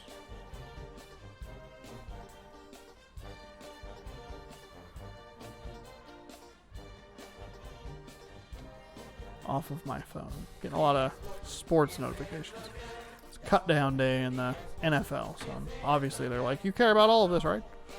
Alright. South Carolina, the Gamecocks, take it on Nebraska in game number 4 today. Hopefully you're enjoying. Hopefully you're having a good time. Thanks everybody for watching, hanging out, for being here, enjoying all of the hoops action. We'll get this one going. South Carolina, Nebraska. As we go to Lincoln, Nebraska. I don't know if we've been to Lincoln, Nebraska in the official tournament. Maybe in an offhand hype stream or something of that nature. Again, All-American, 10 minutes. Baseline mid is the camera that we use. Have I tried general play calling, or floor general play calling? No. Have I tried playing this game actually? The answer also no. So, there you go. I have spent 96 hours watching these basketball games. They take about 32 hours to complete. We're up over 100 now. God, that is mind-boggling. All right, USC, not that USC, the other USC. A lot of red.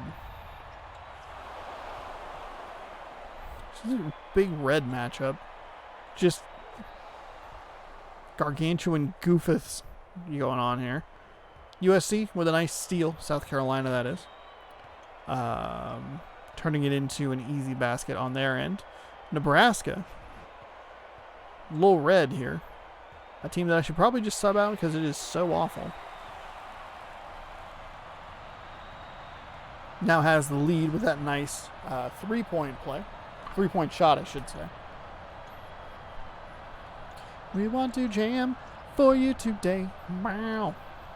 EA Sports, it's in the game. Wow. Yeah, that song's on Spotify. South Carolina responds with a 2. Regains the lead. 4-3. Running that hot shooter out to the 3-point line. Nothing doing there.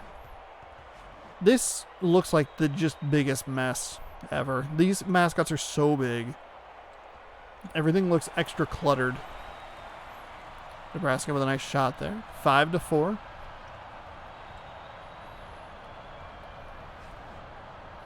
Not sure if we've seen a miss yet. That'll continue. The only time Nebraska didn't score was when they turned the ball over. Other than that, it's just been a lot of points here. There's a block. That, I guess, technically is a missed shot. Got a guy coming up on the right side. Nice pass back. Excellent defense by Nebraska, though. They'll block it. Make sure that South Carolina gets a taste of their own medicine. A couple of good defensive stands here. That was unnecessary. Jeez Louise. That big baby-looking man just swatted the hell out of that Gamecock. I don't know why that Gamecock decided to go 1-on-3 inside. Just a weird decision. There's a 3 for South Carolina. It's good. Now up 9-7.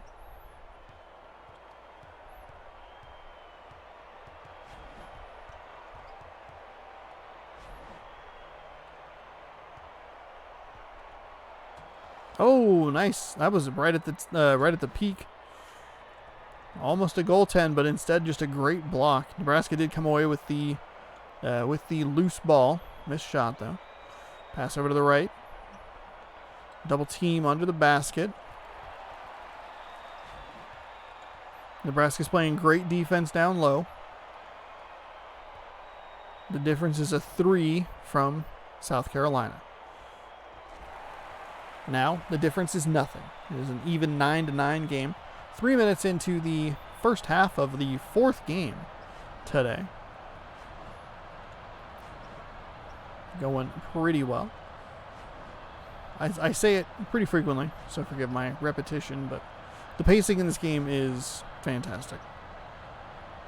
The fact that we've gone through 3 overtime games, or 3 full games, including 1 game in overtime, we're still not even at 2 hours, is awesome. It was basically why I was like, oh, I guess I can start the stream a little bit later, and I won't actually be too far off of time.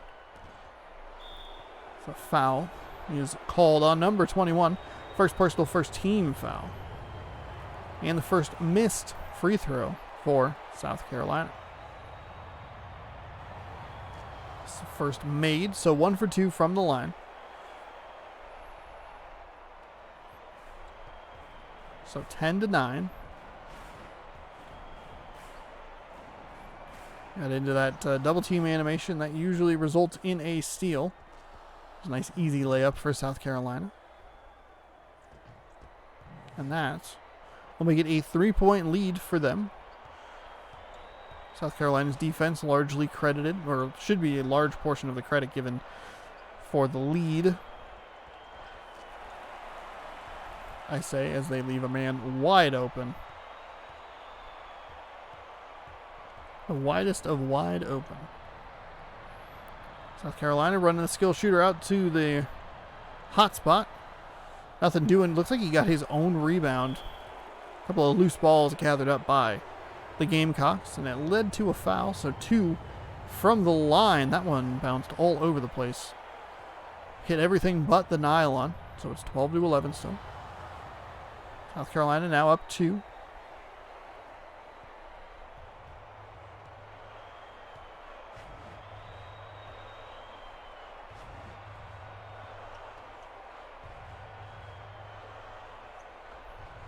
Looks like the offenses have slowed down just a little bit, or the defenses have caught up and caught on to what the offenses are doing. I think I read a time wrong. 3. I think my point earlier might actually be moot because I think I read the wrong thing. We should be getting through 4 games in 2 hours. Like, this shouldn't take... These parts should be about 4 hours. I read 150 somewhere. Shot is up and no good. Yeah, I read 150, which is the amount of time that the stream has been live. And I forgot that this was game number 4, not game number 5. So ignore that last point. The pacing's still good, though. But the reasoning behind it doesn't make sense. He absolutely got that player to bite and just did not shoot the shot. Nice inside move there. South Carolina pushes up to a 5-point lead.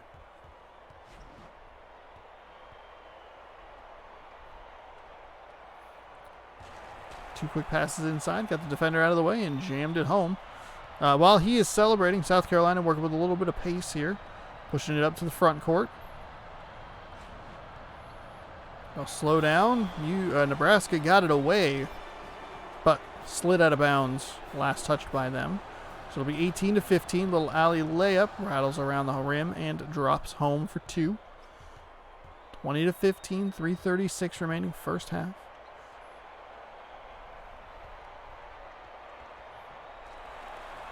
Shot is up and good. So Nebraska just kind of rotating in between a 5-point lead and a 3-point, or a 5-point deficit and a 3-point deficit. Pardon me. Nebraska, by the way, never won before. And LSU in the last game picked up their 10th win of the tournament. As South Carolina, nothing going on their end. Nothing going on Nebraska's end. So unfortunately, Nebraska unable to cut it down to 1. Stealing it away, giving themselves another opportunity here.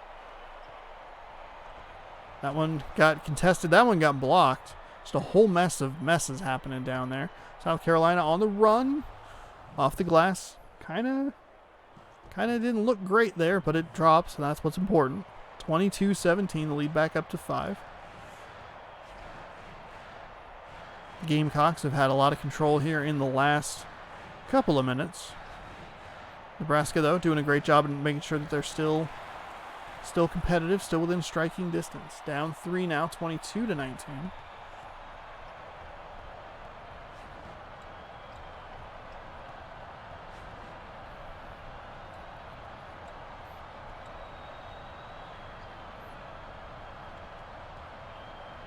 There's a 3 from South Carolina, and that's buried to make it 25-19. So lead now up to 6. I believe that's the biggest for either team.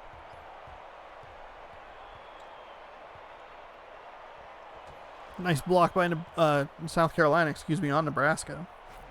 Doesn't quite lead to a fast break, but still an extra possession for South Carolina, who shoots a 3. It's short.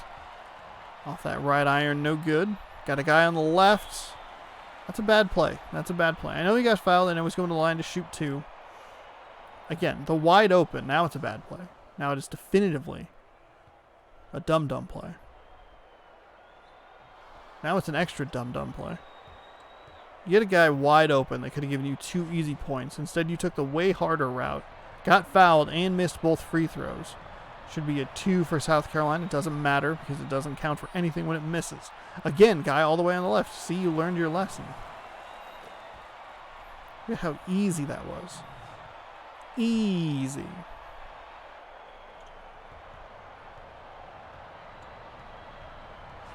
(25-21). Good first half action here. No team totally in control. South Carolina's been the team that's had the lead for most of it, but Nebraska still competitively in this game. Gets it up over the defender. Nothing doing there. 2 good possessions here, and Nebraska can get this game all tied up. They can't do it on that one. That was an excellent opportunity for a little 2-for-1.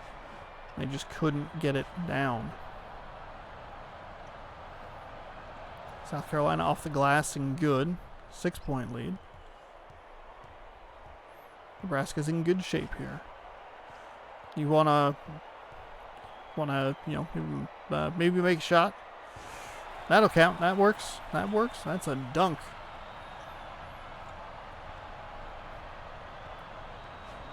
Get some positive momentum going on into the halftime. South Carolina's going to get opportunity at the final shot here. Sliding it inside. Back outside. That's a deep 3. That's exactly what you want if you were a Nebraska defender. A deep 3 as a clock is expiring. Keeps the lead at 4. They do have to go out on defense first here in the second half. 27-23. South Carolina, nice pass inside. Right rim, left rim, drop. There were a couple more bounces in there, but we'll just ignore those. Backs up slowly.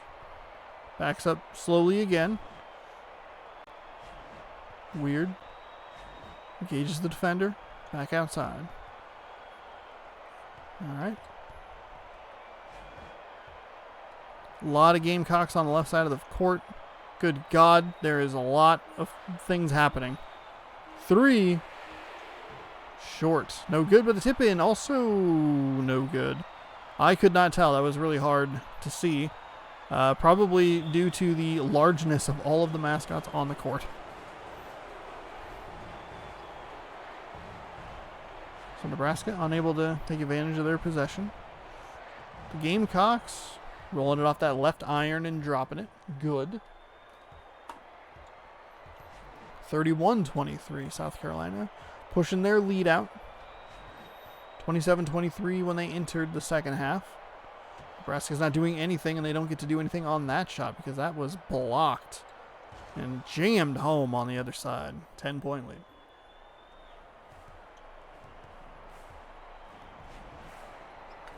We have had a few games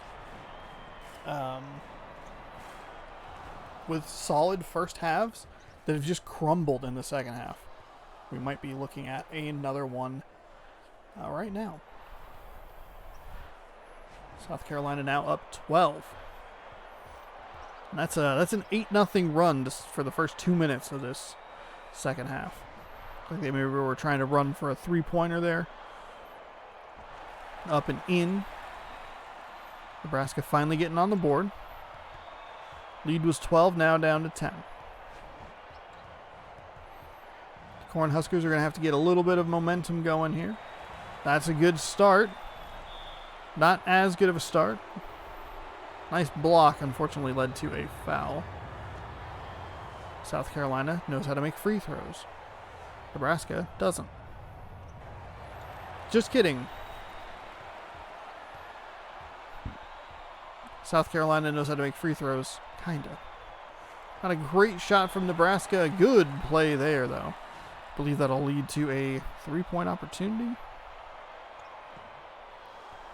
No one wants the ball. Somehow that wasn't a foul. It was just a block. What a weird sequence of events that was. There's a 3 for South Carolina off the right iron. Off the left iron, no good. If that was Kobe Bryant's NBA courtside, that would have dropped.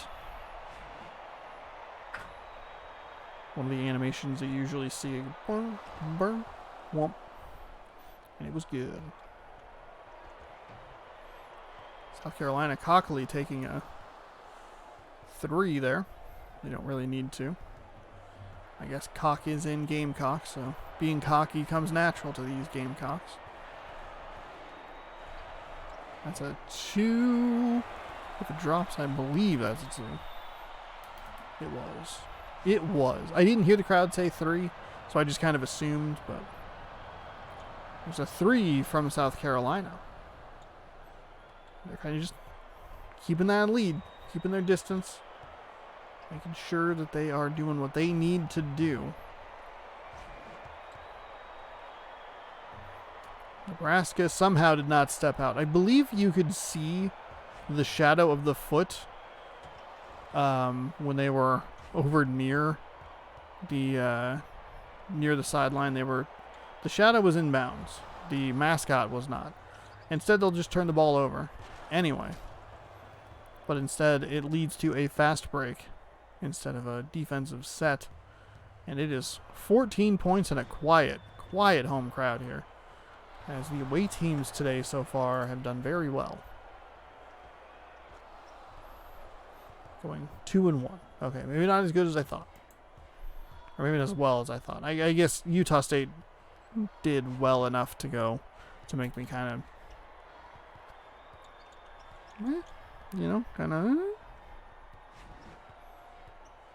This follows a part 1 where majorly the home teams won. Nebraska getting blocked out of bounds. It's Nebraska ball. South Carolina with a clean block. Everybody went to run to it.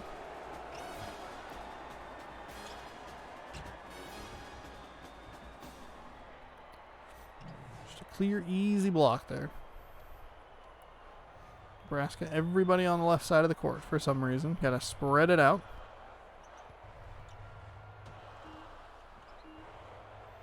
Stripped away. Loose ball is picked up by Nebraska and jammed home. So, 14 points, 45-31. 4 minutes to go. Let's see if Nebraska has anything in the tank here to get to South Carolina. And that's just kind of the day it's been for Nebraska. A nice block there.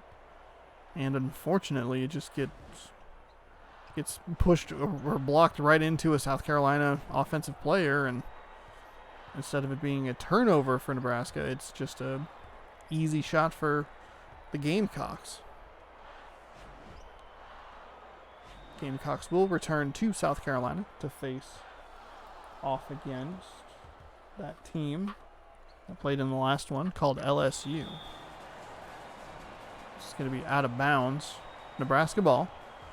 They have 4 minutes. In order to get this to a reasonable deficit, you got to get 8 points in the next 2 minutes, I'd say. I doubt they'll be able to do it, but you never know. 8 points in 2 minutes, 4 points in another minute after that. Nice offensive rebound. Out of bounds, though. Unnecessary hand switch will cost the Cornhuskers 2 points, an opportunity at 2 points. And we'll cruise on along here. 3:41 remaining second half. A nice steal by Nebraska. Going against a couple of South Carolina defenders. Just coming up with nothing. Not able to take advantage of the South Carolina offensive struggles or mistakes. And instead, they'll fall even further behind with an 18-point deficit. And a silent crowd.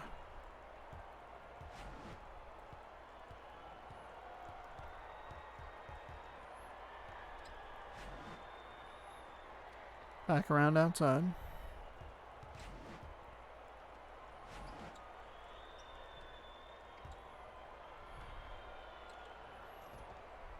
Off the left iron, no good. Off the left iron, no good. So 2 opportunities, no points. As we watch that play out and just go, guess that's what it is. Nice block down low. Again, goes right back to a South Carolina offensive player. I have done a good job of not saying offender. That's not what I want to say. It's going to be a foul. Team foul number 2. This one's starting to get out of hand for the Cornhuskers. 49, now 50-31. Bum, bum, ba-dum.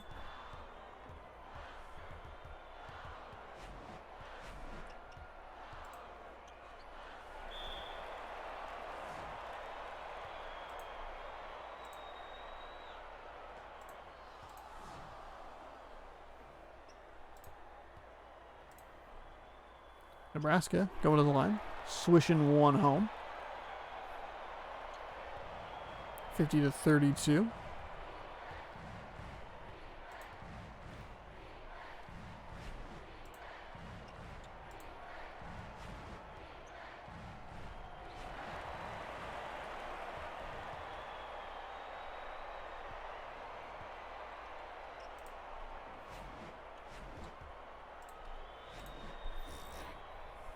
We'll hang out here for another couple of minutes.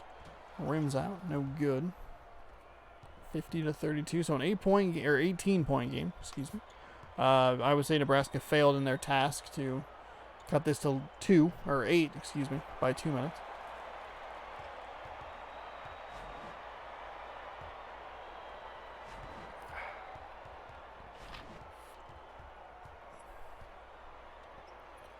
Finish my drink and watch me drink again.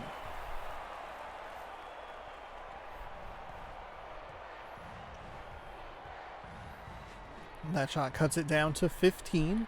Too little, too late, though. South Carolina taking a 3.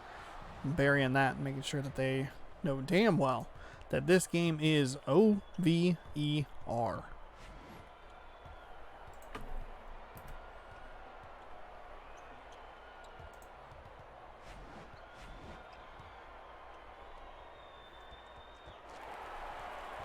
Shot up and good.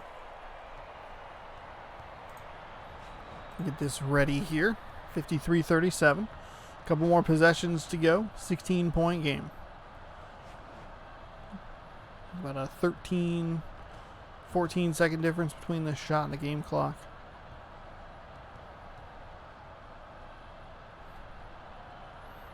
eBay, stop showing me video games that I don't need to buy. Please.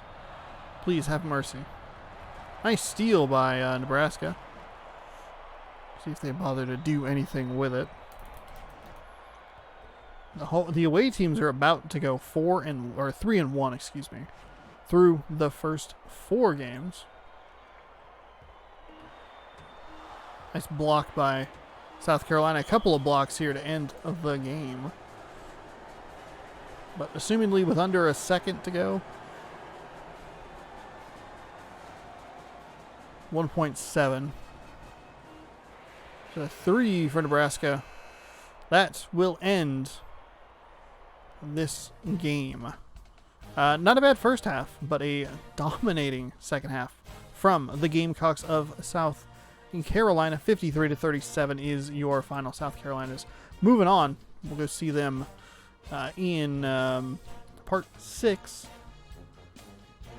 as they take on LSU.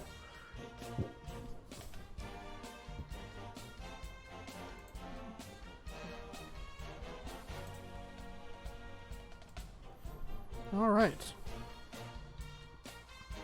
So that'll do it for the first half of games today. These are breezing on by.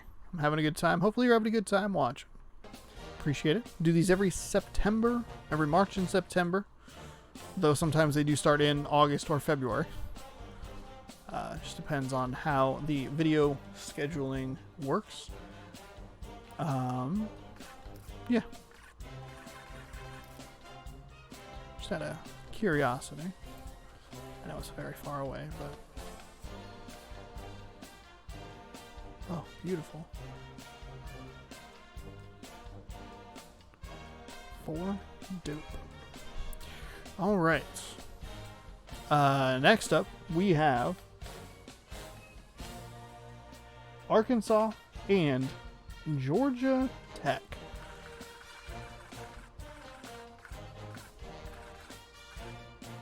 Arkansas, the Razorbacks, taking on Georgia Tech, the Buck Bumbles. Georgia Tech Yellow Jackets. That will be coming up right after this quick break. Thanks for watching. Stick around, get some water, stretch, do all that good stuff. We'll be back in just a few minutes with more mascot action. Stay tuned.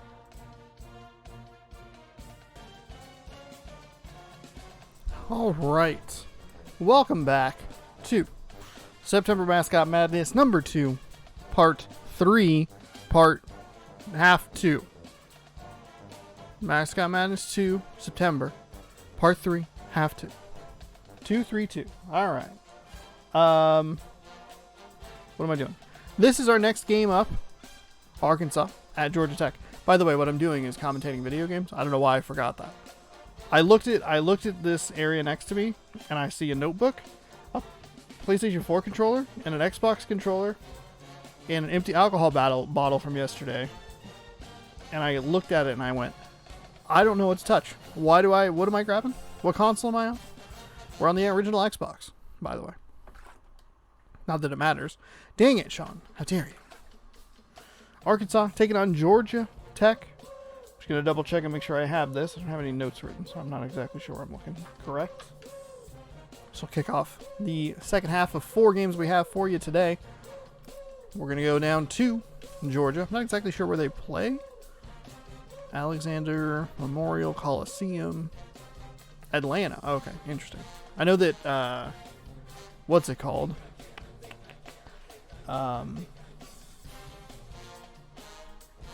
Georgia, the University of Georgia.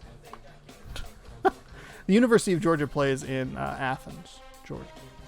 We're on All-American. We're on 10-minute halves. And I'll throw it out. I've thrown it out the last couple of times because I think it's funny. If Georgia Tech runs the table and wins the whole tournament, I'll play Buck Bumble on stream. We'll see what we have here. I don't know if we've been here. Not 100% sure. Like the court design. Love the just like subtle logos. 2 subtle logos. Very plain.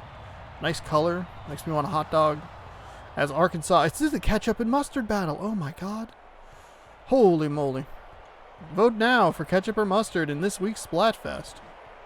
Arkansas up 3. Nice pass inside. Gets Georgia Tech on the board. So both teams making their initial shots. 3-2. 9:30 remaining. First half. Game number 4. We've seen a lot of away teams win today. 3 out of the first 4. Excuse me. And Utah State, the lone away team that lost, had a really good shot at winning. Just missed a free throw at the end. Then got pretty badly beat in the overtime period. Off the left iron. And good. So Arkansas, 5-2. They'll work with a full court defense. So one-on-one situation. Talking about 7 seconds to get there. with that, you're looking for either a turnover or a 10-second violation, which is a turnover, but with a turnover, obviously, you have the opportunity for a fast break. With a 10-second violation, you have to throw it in from the side. It allows, in this case, it would allow Arkansas an opportunity to, or Georgia Tech, excuse me, to set up their defense the way they want it. Stolen away by Georgia Tech. He's going to run the gambit and cut the lead down to 5-4. We've had a interesting themed day of matchups, unintentional themes. We had an intentional theme in the Yosemite Sam matchup to open the game. We had the Naked Tiger matchup, which was not intentional. We have the ketchup and mustard battle here for you, with ketchup winning 7-4. Georgia Tech just taking 2s.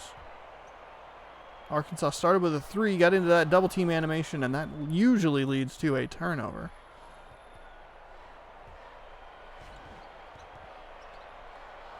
Tried to double Arkansas, and that's going to be a goaltend on Mustard. Unfortunate for them. Clearly the ball was on the way down. B got pushed into the ground. Or Yellow Jacket? Guess technically different. All terrifying. 9-6 is the game. If it's yellow and black striped, I don't want any part of it. Just you buzz on your way, which has been kind of a positive of not going anywhere or doing anything. Haven't had to deal with bees because, staying inside. Oh my goodness, what an incredible defensive play from Arkansas. Sorry, Ketchup. That looked like an easy 2 for the Yellow Jackets, and that defender just came sliding over and blocked it. So an early 8-point lead here for Arkansas. Pump fakes a 3. Working on that baseline, and before I could even say it, he stepped out of bounds. That is a trouble spot in this video game. Nice steal, though. And before the camera can even get turned around to show us, it was up at the rim and dropped the bucket. So 14-8. Arkansas working around their 3-point specialist. Inside. And just nothing doing there for Georgia Tech.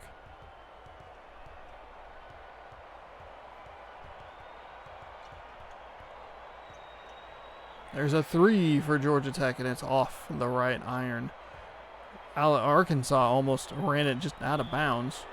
Arkansas getting fouled. Two team fouls for Georgia Tech. That rattles around and drops 16-8.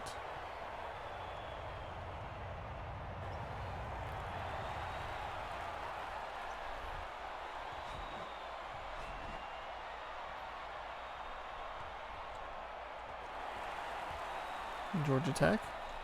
A couple of baskets here, getting them back into it. It was 14-6. Now it's 16-10. Arkansas working with that 3. That one buried home, and it's pushed out to a 9-point lead. A couple of missed free throws. Not necessarily going to spell doom, but Georgia Tech needs to do a better job at taking advantage of the Arkansas mistakes. Pump fakes again. Working on that baseline. He stepped out. Almost exactly the same that we saw on the other side of the floor. Did a little bit of a pump fake action. Kind of spun inside and then tried to get around the defender, but instead stepped out of bounds. So that's a couple of really bad turnovers for Georgia Tech. Explains why they're down 9 halfway through, or almost halfway through the first half. Arkansas splashes at home. I just realized that I did not update people on the brackets and standings. So let's take a quick moment to pause. Give myself a clean cut here if it needs to be cut out, because I am just not doing what I need to do here. I'm not focused. Here we go. Wintersaurus Rex, well, that's me. Currently in first place with 11. The Beeb in first place with 11. The only thing that's different is the number of points, the point potential remaining. That separates first from second, even though the score is tied. Redneck Girl is in third with 9. Blind Guesses, brought to you by Harper, whose chat I can see today. In fourth with 8. And It's a Guessing Game in fifth with 5. Oh, Texas Tech. I didn't realize Texas Tech was going to be as big of a game as it was. Didn't realize anyone put them that far. All right, let's get back to the action now that we're all caught up on that. Hopefully I'll do better next time. 12-point lead here for Arkansas. Nice deep 2 for Georgia Tech. It's jammed home after missing the shot. So nice rebound and put back by Arkansas.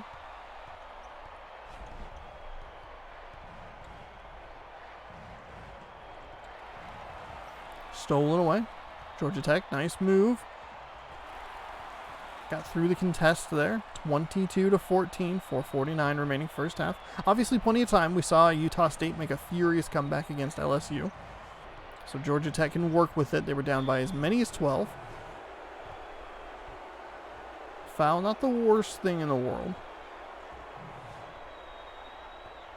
Third team foul. Wouldn't be surprised to see number 4 pulled out of the game and or subbed out of the game on the next change of possession. I say that it's not a bad move because Arkansas may actually be 0 for 4 from the line. Number 4 will indeed be pulled and put on the bench. A couple of personal fouls, no sense, I should say. And picking up another one before the end of the first half. So we'll see him sit for a little bit. We'll run that specialist out there. That weird extra pass situation, stepped out of bounds. That is the third time we have seen that. If that other player didn't touch the ball, probably wouldn't have gotten there. Nice steal by Georgia Tech. That's exactly what you're looking for. Got to make up for the turnovers and the brain farts that you're having on the offensive end. Make up for it on the defensive end. Nice pass inside. Working it around. Back out for a 3. Off the right iron. No good. Arkansas pushing the pace. It was not a positive look for the Razorbacks, as that was looking like a 1-on-3 opportunity there. Nothing really going for them offensively. Georgia Tech jamming it home, cutting the lead to 6. A little bit of a run here. 2 good stops, maybe a 3 spliced in somewhere.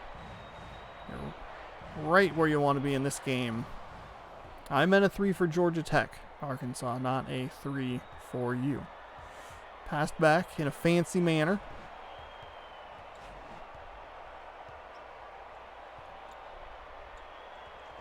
That was short. That did not look clean coming out of his hand. Working it around the outside. Not a whole lot going on in the interior in the paint for Arkansas. There's a screen to try and get a guy open on the 3-point line. Instead, it's lobbed up for a little layup action. And the lead is back out to 11. So Georgia Tech not getting the runs that they need to get this game as close as they probably going to have it. But their turnovers on the baseline have been really bad. They've all been in that outside 3-point area for just no reason. And it's frustrating to see. That's a 2. Didn't really matter. It was pretty awful coming off the hand there. Georgia Tech with a nice putback. So it is 27-20. So it was 11, now 7. It was 12, then it was 6. Back up to 11, now 7. Cardiac Yellow Jackets getting a 5-second violation, though.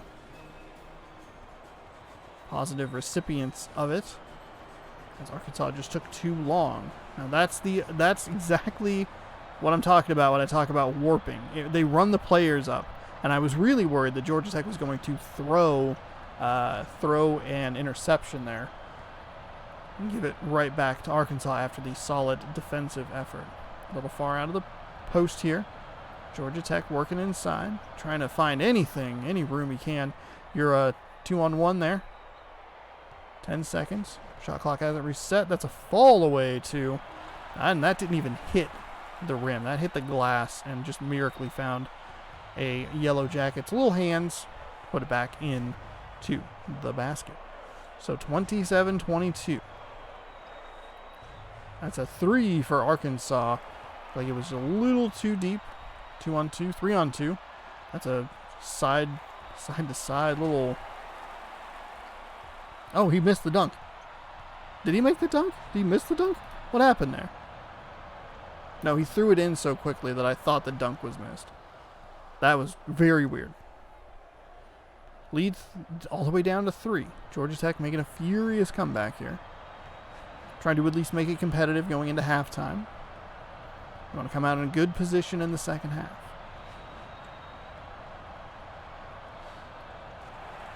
That's a good position to be in. Nice little make in the interior. 29-26.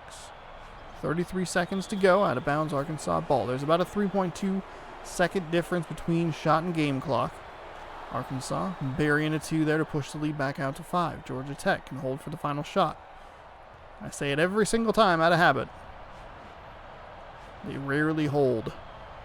Instead, we get that weird situation where a player had an extra pass, almost another baseline turnover, and so it's going to be a fall away deep 2 that goes.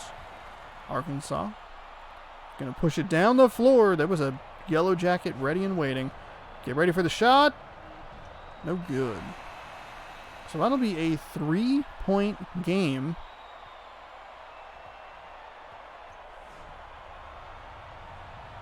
With Georgia Tech getting the ball first in the second half. The lead was as many as 12. It's going to be a steal from Arkansas. Arkansas off the right iron, no good. Can't take advantage of the turnover. Had a big B ready to jam it down the Razorback's throat. Would have been a tricky pass, but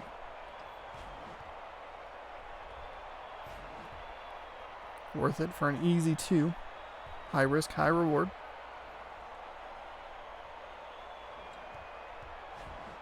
Ten seconds on the shot clock. Winding down here. Much slower start. 4, 3. He's going to take a 3. Ooh, off the left iron. No good. Just didn't have enough mustard on it. Quick passes inside, and that jam had plenty of ketchup on it. I guess you could have gone something like the mustard really has to mount a good run to catch up to the leading team. Good, dear God. Dear God. So much force was applied to that basketball when it was rejected back into that poor B's face.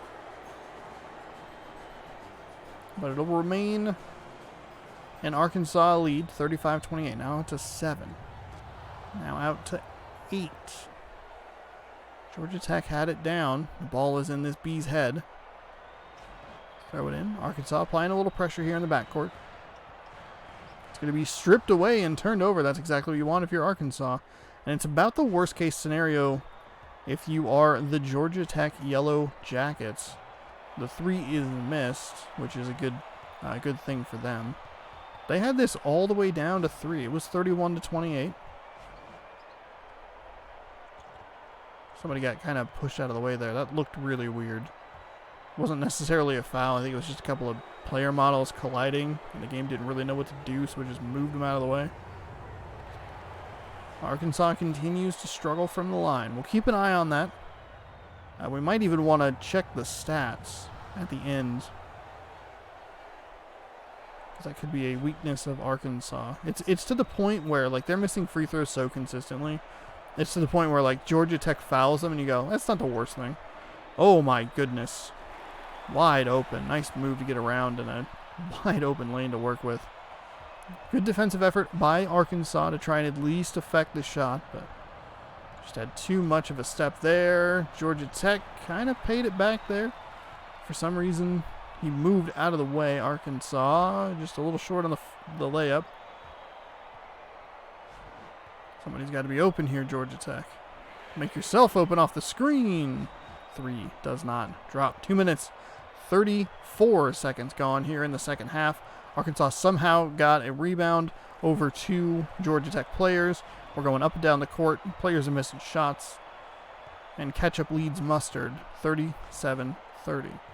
Georgia Tech, not a super strong three-point shooting team. Seems like most of their stuff's been short. That pass did not go to its intended recipient. And Arkansas can't pay it off. So Arkansas is on a little bit of a lull here. Georgia Tech, that was halfway down and bounced back out. And Georgia Tech just can't take advantage.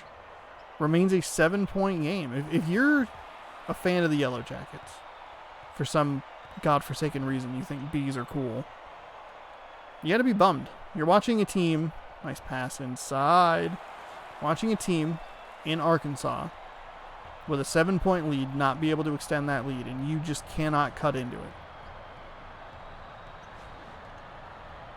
The worry now would be that both teams are going to start to hit a stride here. Late on the rotation was Georgia Tech. That was an easy bucket for Arkansas. So lead back up to 7. Plenty of time here. No worrying if you're rooting for the Yellow Jackets.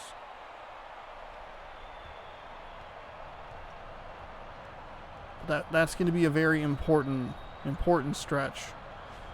There's two storylines here. If Arkansas loses, we're going to have to look at their free throws. We probably should just look at their free throws anyway because they're atrocious.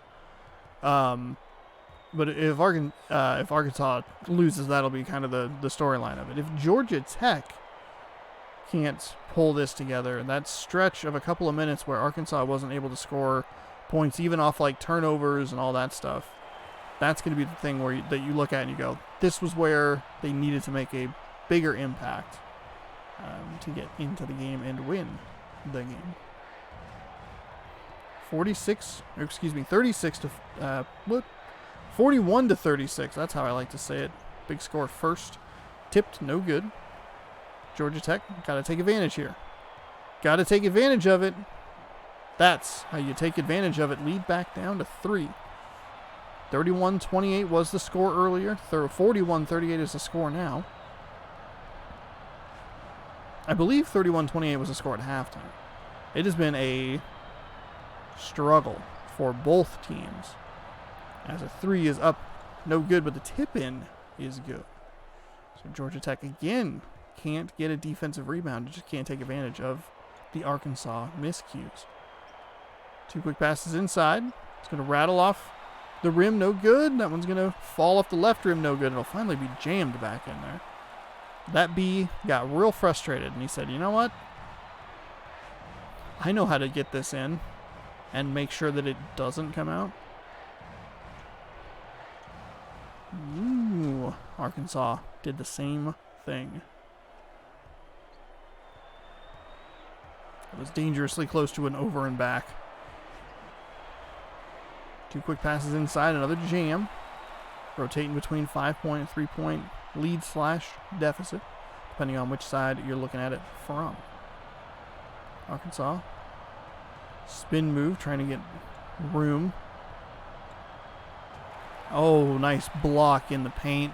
I wasn't exactly sure where the ball went to. I was anticipating that it was going to throw to the right because that's where the 3 for Georgia Tech drops it. 45 all.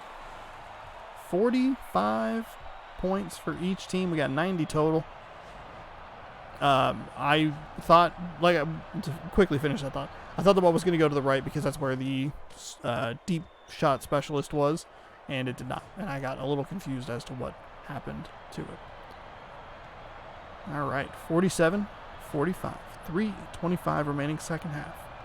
Arkansas blocking that shot, and for some reason Georgia Tech went for it, so that's going to be a turnover instead of just a clean block. Center number 4 is going to come on in. Georgia Tech almost able to trap them in the corner over there. Couldn't get any sort of bad pass. Arkansas. Nice block again on the interior for the Georgia Tech Yellow Jackets. Just holding on Feels like 2 quick passes, 1 nice shot. Well, that was maybe nice shot. Maybe is a little generous. Flipped it up and made the shot. More like is good. Running around. There it is. Shot is good. That was a 3. Arkansas now up 50-47. That's what I was anticipating last time Arkansas ran that play, but it didn't go that way. Georgia Tech, I think they've made 1 3. They made the one. They made the one that they needed the most. Again, keyed in real fast by the initiator out of bounds. Didn't really seem to do them much good. Into a double team. Back outside, beyond the arc. Arkansas can't get it. Almost stepped out on the baseline. Sir, just run forward.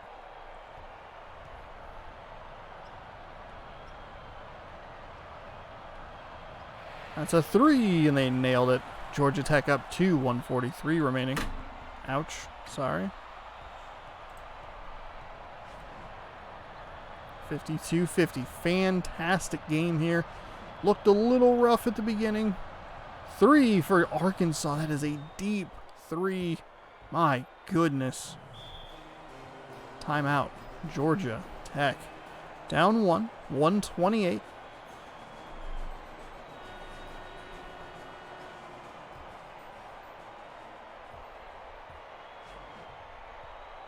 Arkansas's free throws are the point that's holding them back. Georgia Tech. So there's 2 things about Georgia Tech. One, it was the run early in the second half where they weren't able to take advantage of Arkansas's poor play. They haven't had one in a while. So there's credit where credit is due. But the second thing is those turnovers on the baseline and that one on the sideline that just happened have killed the Yellow Jackets. And you probably, I would guess that there were a couple of them when Arkansas wasn't playing particularly well that gave extra possessions to Arkansas. Under a minute to go here. 1-point game. We should see what Utah State did with LSU with 3. Oh my God. What I was going to say is they probably weren't going to foul in that case until it got to the next possession. There's a shot up and good. So this is an okay position for Georgia Tech to be in. I'm imagining they'll let it get to half court. Okay.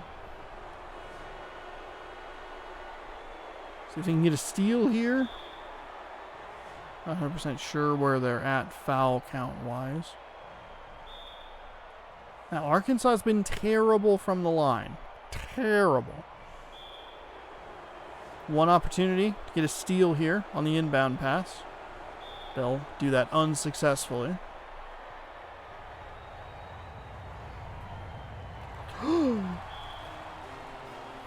Arkansas continues to be god awful from the free throw line. It is a 2-point game. Key it in from the baseline. There's no reason for you to take a 3. 2 quick passes inside. Oh my goodness. Oh my God. That is the worst time to give up an and 1. It didn't matter. No one got the ball. Arkansas falling apart here in the final moments. I mean, I was on the floor for a while. Georgia Tech just kind of holding them up here. Arkansas lost.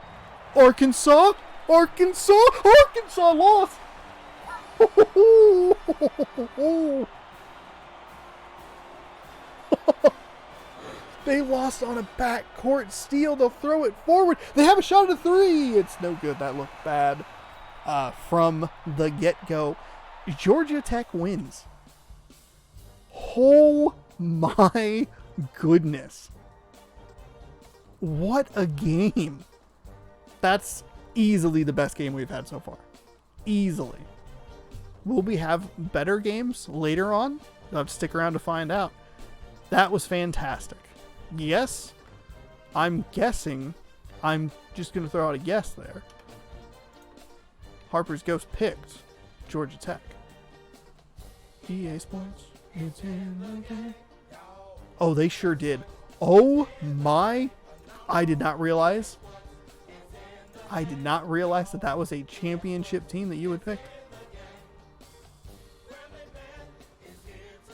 Where are you? Oh, okay. You picked them as the runner-up. Wow. I did not realize how important that game was. Now, let me input that incorrectly. I'm just kidding. I'm kidding.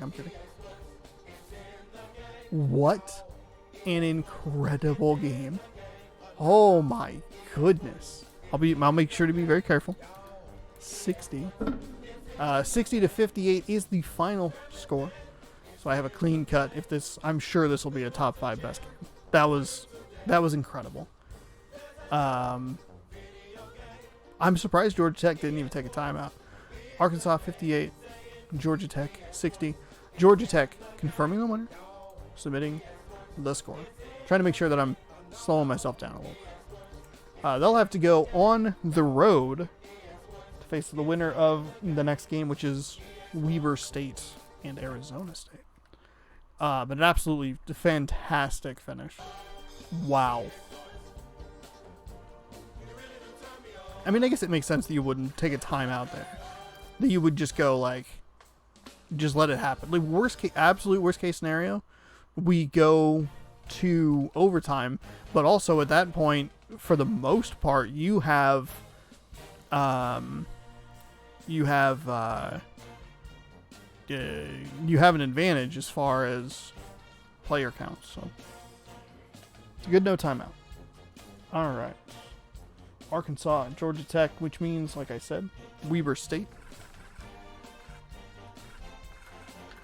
Weber State. Oh, God. This Wildcat taking on Arizona State, former champion. Arizona State, by the way. Arizona starts with an A, not a C. Just so you know. Arizona State won this tournament last year. Georgia Tech, by the way, was 2-3. And Arkansas was 3-3. All right. So here we go. Weber State, Arizona State. I've been saying it as Weber State like an idiot. You can tell that I've only ever read that. Weber, theoretically, would have 2 Bs. But who knows? Wells Fargo Arena, Tempe, Arizona. All-American, 10 minutes. We can only hope for as fantastic a finish as we saw in the last game. Let's go. Arizona State. Weber State, 2-3. Best finish, Sweet 16 in the second March Mascot Madness tournament. Arizona State, like I said, won the last September tournament. And they have a record of 7-2. So they went 6-0 in their other tournament appearances and then won the whole thing. So now they have a very good record in these games. Well, purple and yellow on the scoreboard as Weber State misses, somehow gets its own rebound and works up the court. I like the basketball portion of the paint there. Very cool. Not a super big fan of the Wells Fargo logo because it's god dang ginormous. I feel like ASU has had many different logos over the last 15 years. Defensive foul on Arizona State. Weber State will go to the line, down 2. Makes the first. Ooh, misses the second. Arizona State with a rebound. Sparky, I believe he's number 7. He has flames on his pants. Someone get him a fire extinguisher. Needs to put those flames out. Faded to his right. nailed the shot, got the steal. My goodness, what a play there. Up and out of bounds, but it was a defensive foul. So Weber State getting tagged with their first personal. I believe this is where Damian Lillard went to college. 5-1. Which is specifically why I know that it is Weber State, because I was watching a deep rewind on Damian Lillard's first game or series-ending buzzer beater. Oh, Weber State can't get it in. Got the rebound and dropped it. So now 5-3. Surprisingly quiet Arizona State crowd. Coming to life a little bit. 2 quick passes inside. That's going to be jammed home, but he missed the dunk. Going to lead to a foul, and the second team foul on Weber State. The Wildcats.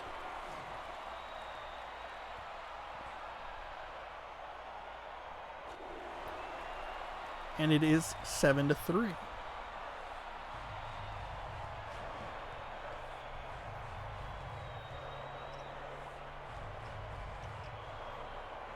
Got trapped in the corner there.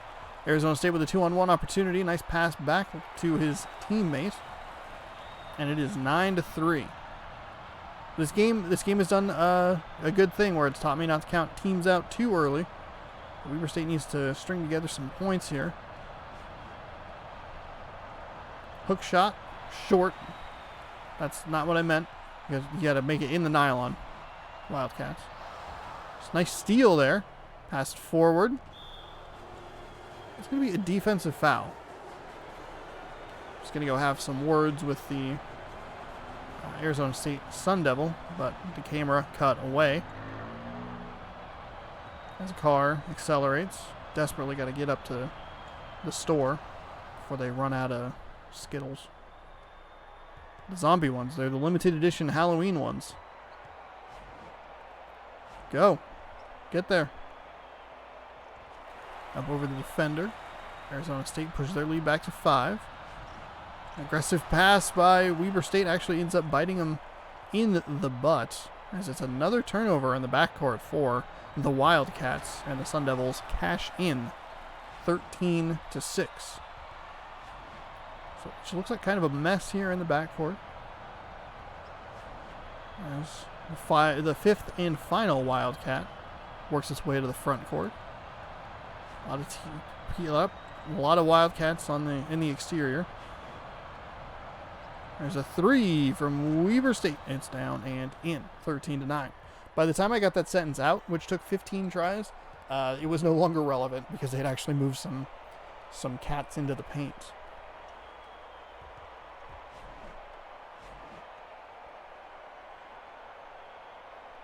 Two, 1. Almost a 5-second violation, out of bounds. Loose ball. Last touched by the Wildcats. Shot clock doesn't reset, down to 12. Sparky off the right iron. It just pitter-patters its way on into the bucket. Gives them 2 points and a 6-point lead. Speaking of NBA players from the colleges that are playing, James Harden went to Arizona State, currently leading the Rockets to a series lead over LeBron James and the Lakers, much to my brother's dismay.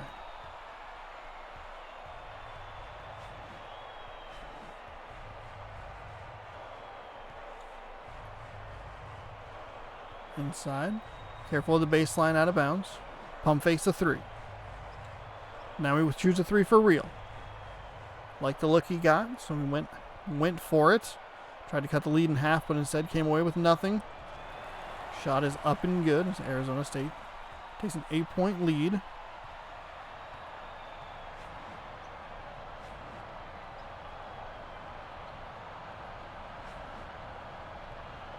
Got a wide open 3-point shooter right there.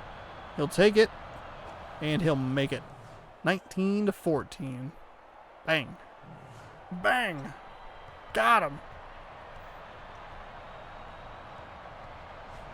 Halfway through the first half here. This is game number 6 of 8 Rattles around and drops. 21-14.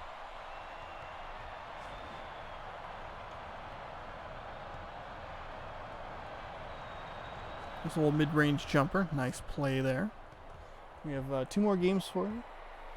Got some Owls. We have some Wildcats. We have more Wildcats coming up later in the finale. And what is a beloved team? I would say it's a beloved team in this tournament, this series. Oh my goodness. You couldn't have left that cat wider open than that. And that is an easy dunk. All too easy. To cut the lead down to 3. Not really a whole lot of defense going on for Weber State on the other end.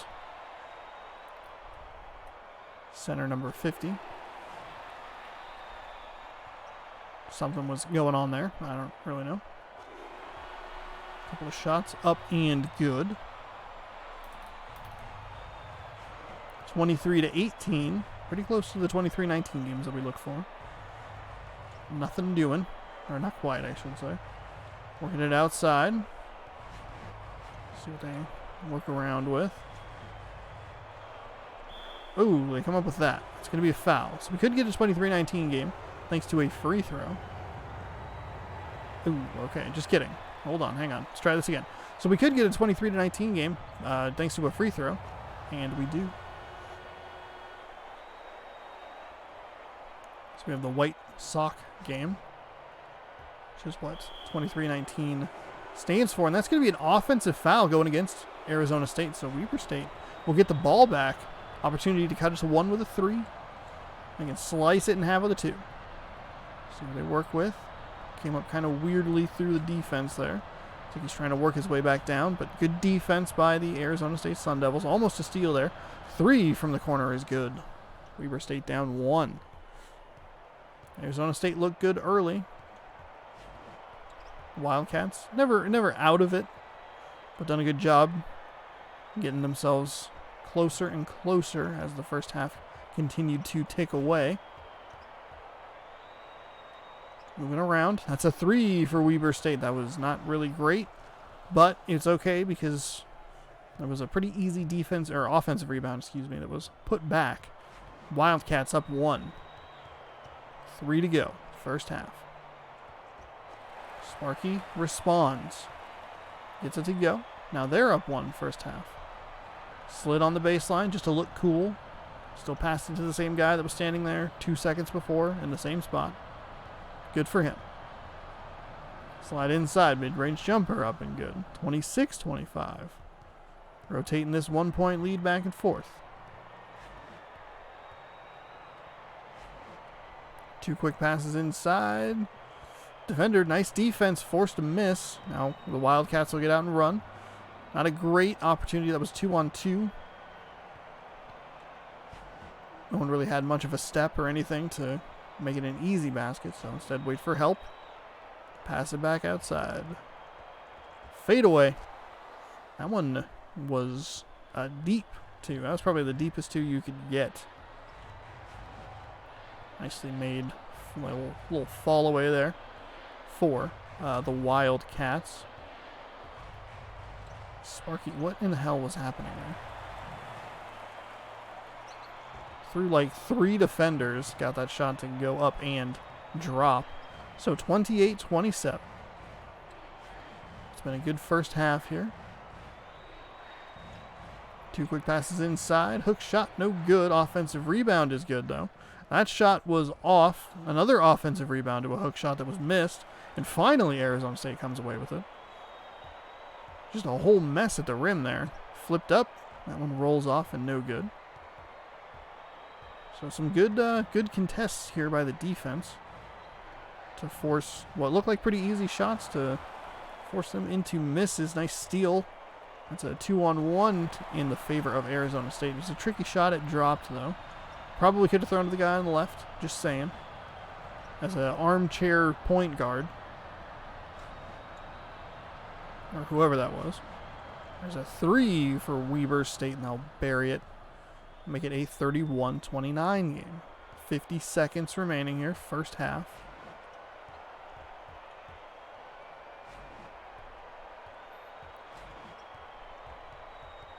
Arizona State can come away with a 2-for-1 opportunity. Ooh, that was a beautiful little rainbow shot there. Hit both sides of the rim and dropped. They'll most likely still get a 2-for-1 opportunity, which they did, because teams don't hold with that much time left on the clock for the final shot. Weber State, you're throwing it away, man. What are you doing? What are you doing? 33-31 here. Arizona State. There's a 3 off the left iron, no good. Weber State with a full court 3. It's not even close. So a strong first half for both of our teams here. Arizona State gets the ball to start half number 2. The winner stays home, or goes home in Weber State's case, I guess. They're not that far away from where they would be anyway. I think they just made a short trip south.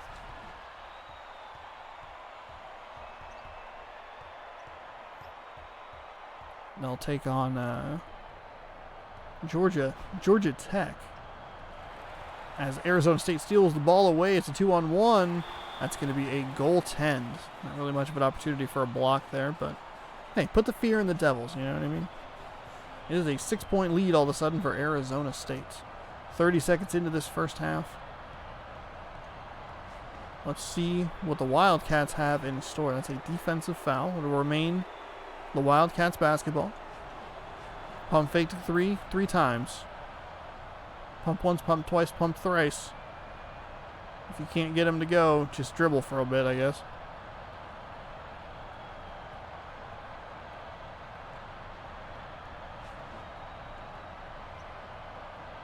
.15 on the shot clock. Working the ball inside. It's a 2 defenders situation. He was able to get the ball up and over. Sometimes I realize that I'm just watching the game, like I'm very locked in on what's happening. And I forget that I'm broadcasting and should talk. Off all kinds of parts of the rim. Just couldn't get it to go. All right. Down to 1 with a 3, 2 with a 2. It was a loose ball. They came away with it, though. They have an open guy on the right. Elected not to use him. Not a great play run there. Nice move. Left it short.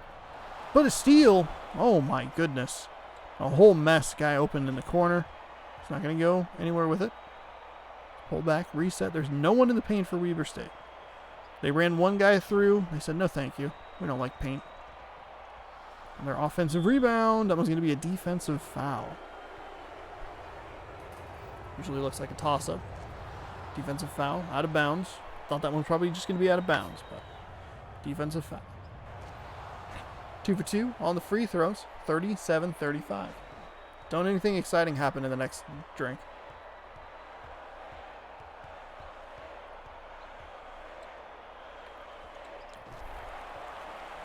Deep 2 for Arizona State. Push the lead back to 4 and another steal. Seen a lot of turnovers. It was a very good, well-contested game.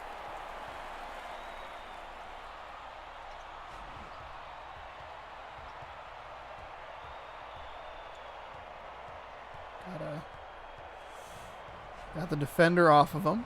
Oh, there was a wide open guy. He's running all over the place. 3 for Weber State is up and it's good. Cuts the lead in half. 41-38. He looked like he was wide open, cutting to the basket, and nobody went for him. That's what happens when they run that kind of screen to clear out the defender that's right on top of the ball carrier. You have a moment where you have a 5-on-4 opportunity because that guy has to get up and get back into position. So it does give you an advantage to do it, or to do that. So 41-40. Up over the defender, and it's back up to 3. We'll see. Arizona State kind of working with that defensive pressure in the backcourt. Not going all out like Louisville does. And I'll say it thankfully. Good God, our full court defense team's boring to watch. More Louisville coming up on in part 5. ASU 45. Weber State 42. 4 minutes gone here in a good second half. Cut the lead back down to 1. Just kind of hang out, you know what I mean? If you're the Wildcats, no reason to try and get the lead now. You only have to be, oh my goodness, you only have to be in the lead when the clock strikes 0. As we see a backcourt violation. It was almost a turnover, turned into a turnover anyway because the ball got loose from the Wildcats' paws. Sparky looks like a cheap, shitty Halloween costume. Stolen away by Weber State. Pushed it forward. 1-on-2 opportunity here. Good little Euro step action there. Going to the line, shoot 2. For first free throw is good. 45 all. Second free throw looked bad. Bounced off that right iron and did drop, though. So that's good.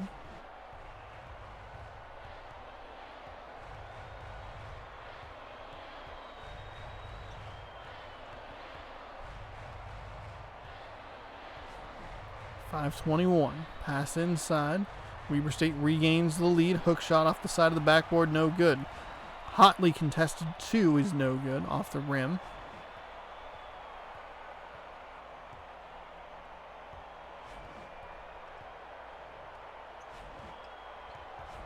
Working it around.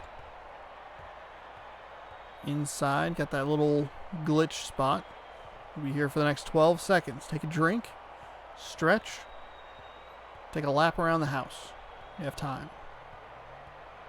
Okay, hopefully you got your drink, your stretch, and your lap around the house all done as we see a shot that is short off that left iron. That really didn't have much of a chance. That is a hard foul there for Weber State on Arizona State. Go to the line. Ooh. Bounced around a bit. Finally did drop though. That one looked bad from the start, but because the other one went in, I bit my tongue and then just said it anyway. Will fall away for Weber State, and they go up 48-46. And what's been a really solid game here. Really solid throughout. Quick pass inside. There's a nice little shot over the defender to knot the game up at 48.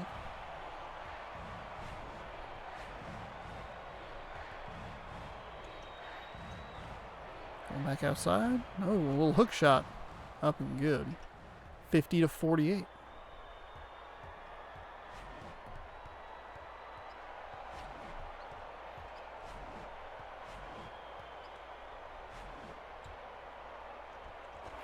Shot up and good. So we're just rotating between a tie and a 2-point lead for the Weber State Wildcats. 3:37. There's a 3 for Weber State off the left iron. No good. Sparky can regain the lead here in a very high-scoring game. 50-50 at this point has been kind of a rarity. Nice 2 there for Arizona State.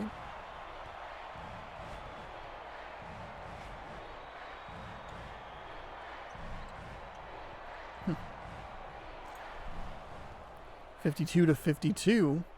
Weber State with the 2 quick passes inside. That was a really tricky shot. Usually you see that get a foul call, but not this time. Drove it in. Had like 3 defenders on him, so we kicked it back out. Good defense by Weber State. The shot is up and good. So Arizona State now kind of working with that 2-point lead tie. 2-point lead tie. The script is flipped after the last couple of minutes of Weber State being in the same position. Back outside. That's a 3. Nothing doing there. Good rebound, though, to make sure that the game remains tied when Weber State goes to the defensive end of the floor. 2:19. Oh, that is somehow he did not take that shot initially. But it looked like the extra step in helped, as it does give Arizona State now a 3-point lead. See what Weber State does to answer. 2 quick passes inside. Working around. Can't really find a lane. It's going to be a little hook shot. Little floater. Knocks it down. Weber State just needs one good defensive possession here. They can regain the lead on the next one. Next time down. I was going to say next one by, but I was like, that doesn't make sense. It makes sense in the context of riding the bus, but it does not make sense in the context of a basketball game. Let's get the next one that goes by, you know? Next time by. Actually, next time by is more of a NASCAR thing. 1-on-3, get a guy wide open on the left. Elected not to go to him. 57-56 here. 2 quick passes inside. Yet again, that one's going to lead to a foul. 4th team foul on Arizona State. Weber State only needs one of the 2. I'll reiterate. Weber State needs only one of the 2. Okay. All right. Well, that was the tough way to get 2 points, but they did it anyway. Wildcats up by 1. In the worst way. 2 missed free throws and then a miracle offensive rebound. Taken down to a minute to go. 58-57. It's been a fantastic game. Thought that might drop, but it didn't. Arizona State making the first free throw. 58 all, 104. Second half. Arizona State making both. Timeout. Weber State. I sounded so uncertain about that. Arizona State working with a little full court pressure. Kind of back off. Meet him at the corner there. There you go. Oh, that's a little mid-range jumper. He got it. Knocked it down. Thought he was going to go all the way to the hoop, but instead was like, that's too far. I'm good. I'll just pull up here. We're fine. We're good. That was dangerous. That was almost a backcourt violation. 2 quick passes. You know what that means. 2 points, eventually. Weber State taking a timeout. So we're rotating 1-point leads, and the teams that are taking timeouts, each team has 4 remaining. So we tick down, 43.3 to go. Arizona State working with some aggressive defense here. But usually when Weber State gets to that left side, they're able to cut up pretty easily. And somehow he took that coast to coast. I don't understand how that worked. He got somehow free and clear and was just like, yeah, we're good. I got it. 27 seconds remaining. 62-61. Rotating leads here. Again, 2 quick passes inside and a timeout. 63-62. This is where the NBA has really improved in recent years, only giving teams 2 timeouts. Yet again, getting to that left side. You gotta go! Oh my goodness. Weber State getting dangerously close to a 10-second violation. They look like they might accidentally take this all the way down. They're going to be stuck with a 3-point shot from way deep. I'll be honest, a disappointing loss. God dang it, I hate when that happens. They get stuck in those positions. I don't talk about it enough, but they do get trapped beyond the 3-point line where they move every like 5 seconds to not get the violation. So, not the most exciting finish, but a darn good game through and through. What I was saying was the NBA knocked it down to 2 timeouts per team inside of 2 minutes. Helps tremendously with the flow of the game. Like, literally the reason I was like, I don't want to watch NBA basketball is because, like, the first 46 minutes of the basketball game, real good, you know, competitive. They're going. Then the final 2 minutes hit, and it's like a half an hour all on its own. And it's like, oh, God, this is bad. This is very bad. Kind of like that ending.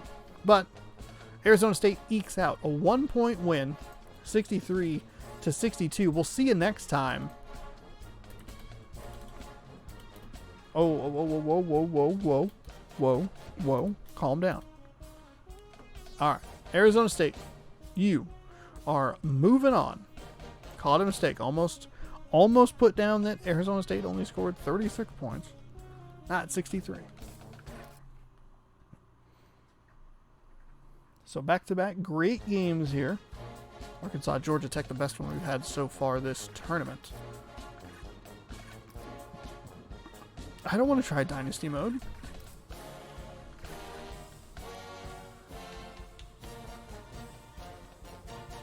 Oh, you bought the Cheeto macaroni? I was so focused on the game.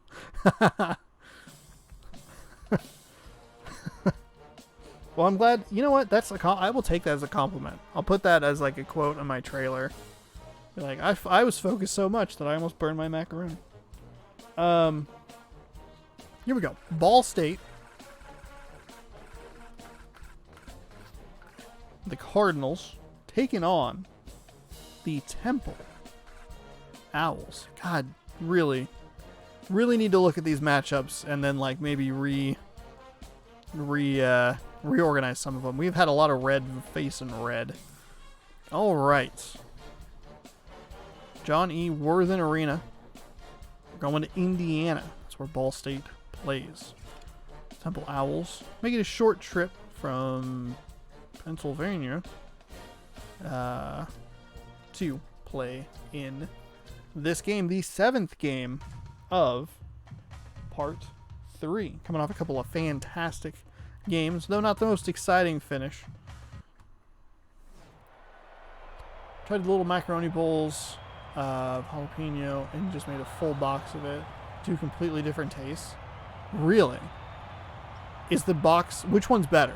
I'll ask that. Which one's better? Because I specifically put back the boxes because I didn't think it would matter. I was like, I don't need to make a whole thing of macaroni, like of Cheeto macaroni. I'll just buy these individual ones. But if we need to do a take two or a second one, we can do it. All right, Temple and Ball State, as I'm trying to learn about macaroni and cheese, or Cheeto macaroni and cheese. Currently, just no score. So I didn't really miss anything by doing that. 2 quick passes inside. Hook shot, no good, off the left iron. Somehow it was an offensive rebound, even though there were 2 Cardinals standing like directly there. Jammed back home. Temple up 2-0. So Arizona State, by the way, in the last game, they will improve their record to 8-2. Speaking of records, Temple never won, and Ball State is 2-3. Ball State is not doing that well from the field, though.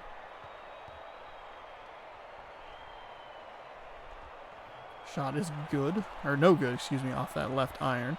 Oh, we have another 0-0 team, by the way. Kind of keeping our eyes out for that. Get some silly matchups for future hype stream tournaments. We have like 0-0s. We have Tigers. I feel like there was another one, but I forget what it was. First 2 shots up and good, or free throws up and good. So Ball State getting themselves on the board, but only through free throws. Still not making anything from the field. Temple Owls looking good. That's a shot that is off the left iron. It is no good. Ball State with a great opportunity to get out and run. And this would be a game that I would qualify more as bad offense. We've seen plays that normally work and have proven success of working in this game not work for these 2 teams. So not the greatest start in the world. But Temple, Ball State tied at 4, stripped away by the Temple Owls. And this is a game of big feet.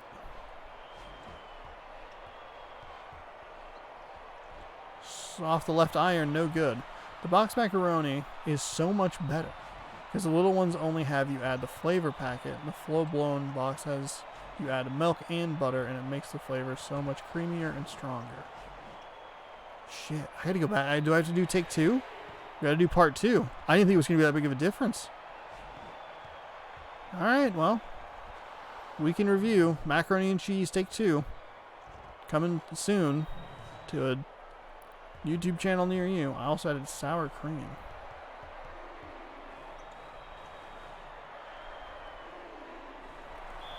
Oh, that's going to be an and one. Second foul for the Temple Owls will put these dead-eyed Cardinals on the free throw line. So 6-6.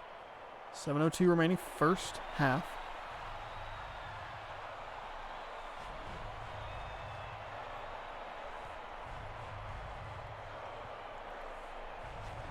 Pass up the floor. Nice find. Nice find. Streak into the hoop. Got it in there.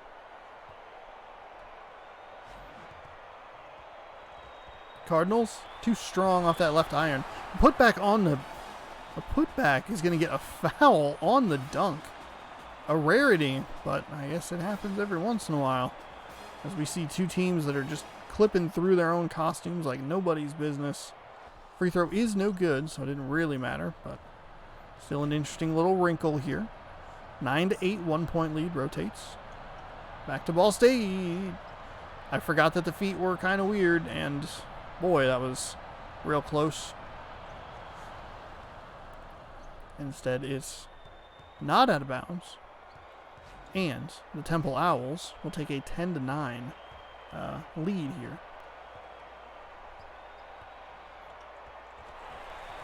Up and in. So Ball State 11, Temple 10. Rotating that 1 point lead. Can't vouch for the other flavors because they didn't interest me enough. Okay, that's fine. I feel like even 1 out of 3 is still enough to like at least revisit it.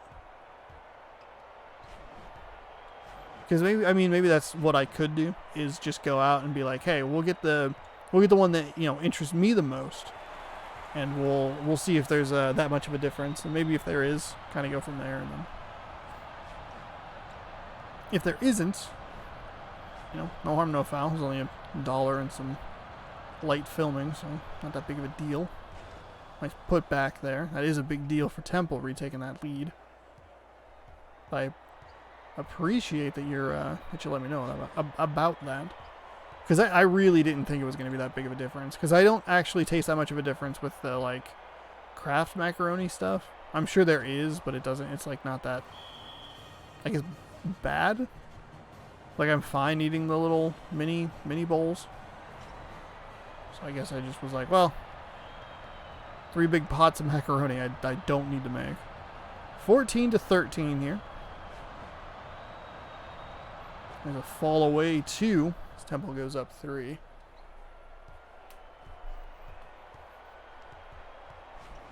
Game 7. We are breezing through this. I was talking a little bit about the pacing earlier. We're looking good. I almost made the same mistake I did earlier. Nice shot up and good. We've just crossed the 3-hour mark, and we're already halfway through the first half of game number 7. That's really excellent. So I think over the course of the parts, they're about 15 minutes shorter. Part of it too is that I can pause the video, but also I think the games are just a lot better at their pacing. 16-15, under 4 to go, first half. Flipping it over to the left. 3:47. Little alley layup there is good. 18-15.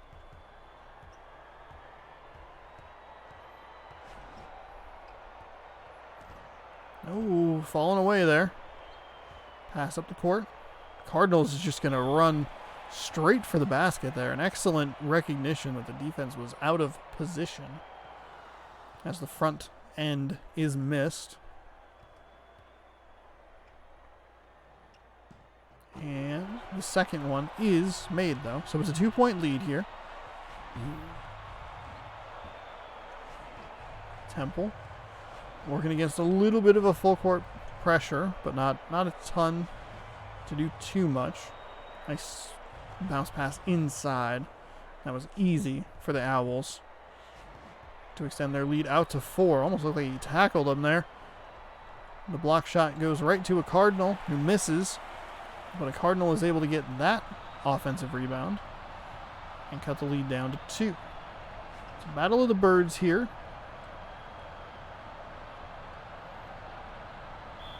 Ooh, that's going to be a foul on the Ball State Cardinals. Shoo, boy, that was all over the rim, but just did not drop. That one wasn't quite as all over the rim, but it still did not drop too strong on the putback. Off that left iron, just didn't really have much of a shot to drop. Temple only up 2, so Ball State can tie with a 2, which is what they elect to do. So we're all knotted up at 20. Temple's going to make a substitution here.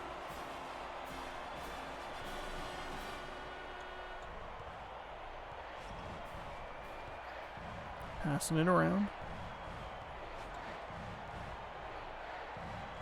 Fall away 2 doesn't go. Cardinals' opportunity to take the lead here. They had it a bit ago. I haven't seen their score be bigger than the Owls in a while. And they won't on that free throw attempt because it missed. By the way, 5 fouls on the Owls. That's fun to say. Oh my goodness, the Cardinals missed both of them. They have to sub out center number 50, who I'm pretty sure just came in the game. I'll have to burn another timeout. Owls, Cardinals, knotted up at 20. Owls have 2 fouls to give. Ball State isn't even anywhere near that. I think they have 1, maybe 2 total. Dumping it inside, back outside. Nice defense by the Cardinals. Passing it back out. That's a pretty good look at a 3, elected not to take it. Back across the court, under 10 seconds on the shot clock. It's going to end up being stripped. The loose ball was recovered by the Cardinals, but he slid out of bounds. So it's going to be a fresh shot clock on this end for Temple. Dangerously close to the sideline. Instead, just takes a deep 2. 22-20, minute and a half to go, a little lower.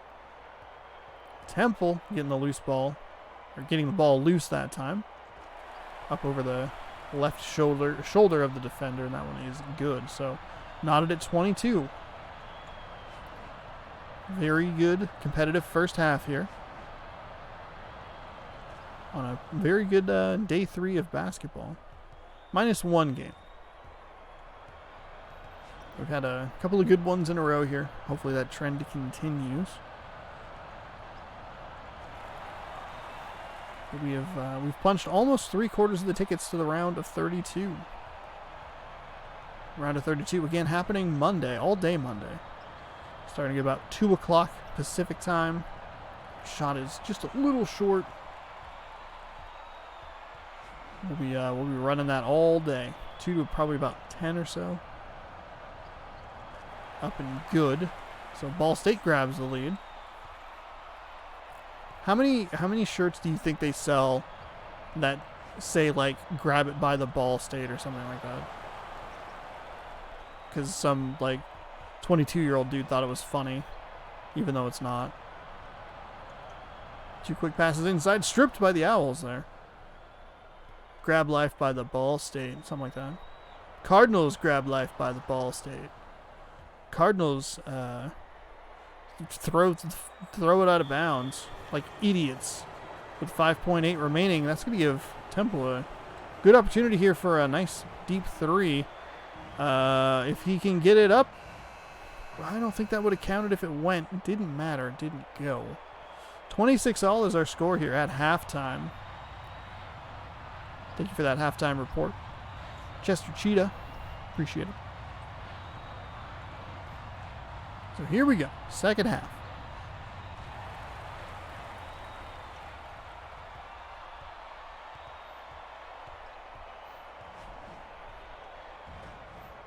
And don't worry, if you're watching this individually, if you're watching this part by part, it doesn't mean it's going to be an 8-hour part. It'll still be the regular 4 hours-ish. Probably close to 3:45 on this one. Ooh, nice shot up there. Actually, no, it doesn't matter. Doesn't matter. I'm focused on the wrong thing here. There's a basketball game happening in front of me. There's 9:15 remaining in the second half. One of these birds is going to the second round. If it's Ball State, they'll have to go on the road. If it's Temple, they'll stay on the road to battle either Auburn or Northwestern. A good looking matchup. Nice putback by Ball State. That's a little purple, a little orange. Got a Wildcat versus that's a Tiger. Auburn Tigers. I believe that's 5 Tigers now. I don't know if I put them in earlier. No, I didn't, because I had 2 M's, a Clemson, and then LSU. 3 is good. Crushed by Temple there. So they'll regain their 1-point lead. Strip the ball away. Loose ball recovered by the Cardinals. It's consistent in its getting the ball away from the offensive player, but the turnovers seem pretty rare on that particular play. We'll see if I have the voice for it. 8 hours of basketball commentary. Sometimes you got to make sacrifices. Sometimes that sacrifice means that you don't talk.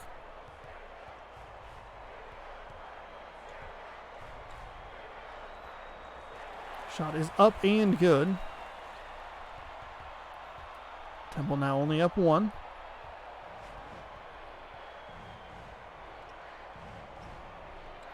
Well, it feels like a bit of a slower game here. Working into the defender. Dangerously close to that baseline.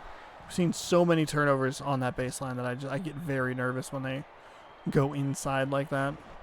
Or go low. Just like, oh no, you're going to turn the ball over, you bird.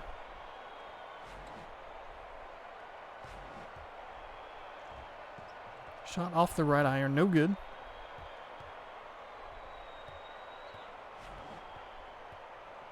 I'll hit a guy wide open. He was calling for it.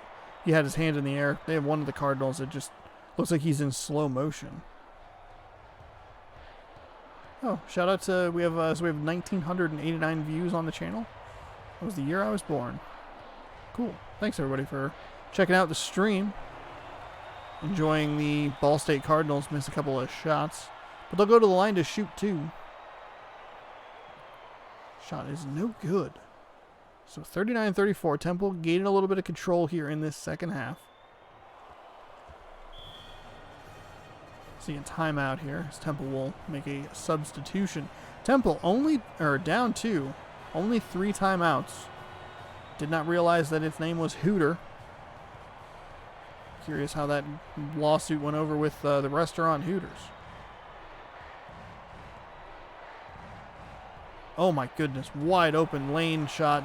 Somehow that defense recovered, and just an awesome block there by the Cardinals of Ball State. Back outside, 39-34. That looked like a sure 2 points for Temple early in this shot clock. They're going to have to jack up a 3. No good. No good. That's okay, though. Took some time off the clock. They maintained their 5-point lead. Got an extra possession out of it as well. I guess maybe they did. No, they didn't. They got blocked. Never mind. Sorry. Shot up and good. Ball State now only down by 3. If you're the Owls, obviously you want to stay aggressive. Oh my goodness, off the left side of the backboard. Good.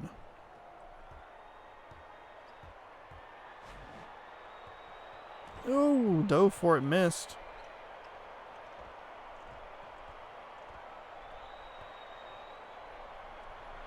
Pass over to the right. That was weird. He definitely overran his spot there. It's not exactly where he wanted him. Temple again, taking a little more control of this. Now up 7. Ball State's been competitive. They just haven't had the cleanest second half. 3 for Ball State. That's what you want to see if you're rooting for the Cardinals. A nice 3 made there. And only down 4 halfway through the second half. 2 good stops. Take it. Absolutely. Absolutely.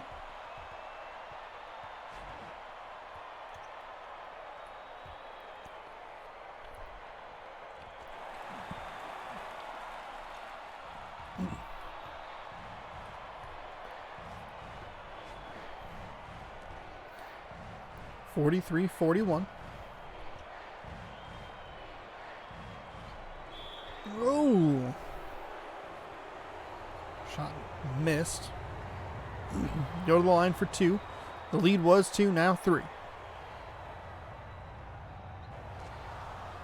Now it's back up to 4. Cardinals doing an excellent job of staying in the game.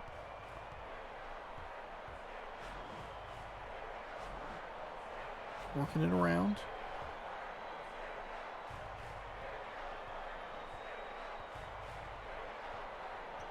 All right, here's your opportunity to stretch, get a drink, take a lap around your house. Be here for another 10 seconds. And somehow this does not count as the 5-second violation or anything. Got it up over the defender, 45-43, so a lot of time burned there, but still a positive result. Out to the left. Inside with obviously the 2 quick passes. Looked like it got a little affected by the defender there. Just didn't get quite enough on it. Or the defender was able to affect the shot just enough to make it short. Cardinals will try their hand with the 2 quick passes inside. They will be successful. And yet again, we have another game knotted at 45. It seems to be the magic tied number. 47-45. The tie quickly broken on the ensuing possession.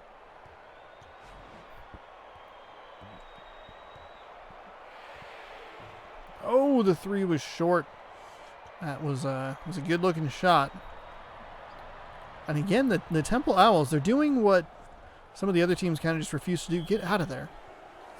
Which is pass to other players that are open. But for whatever reason, Temple is now twice, they have overrun their spot. So instead of being like, oh, I'll just lay it up right here, that looks good, they get on the same side that the other, oops, Jesus, Sean, God.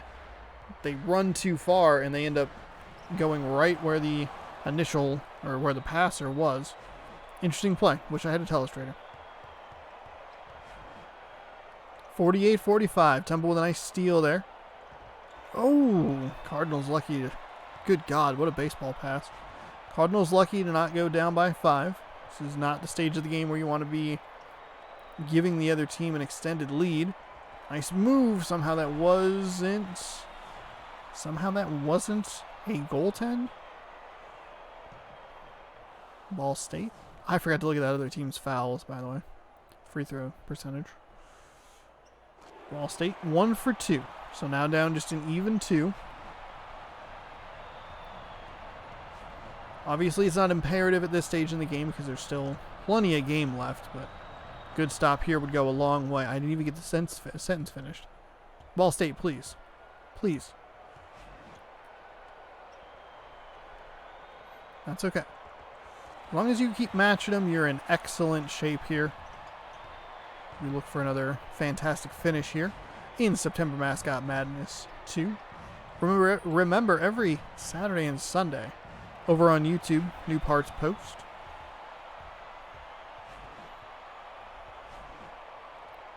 Around. Temple got a steal there.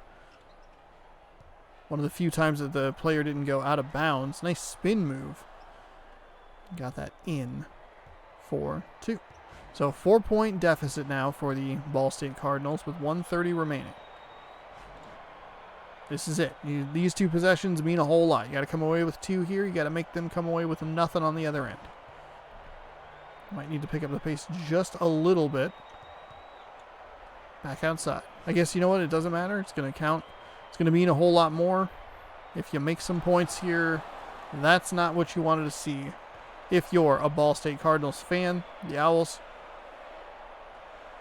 wouldn't be surprised to see the Cardinals start to foul here. Instead, Temple's going to gift Ball State not only an early shot clock shot, but a fast break opportunity.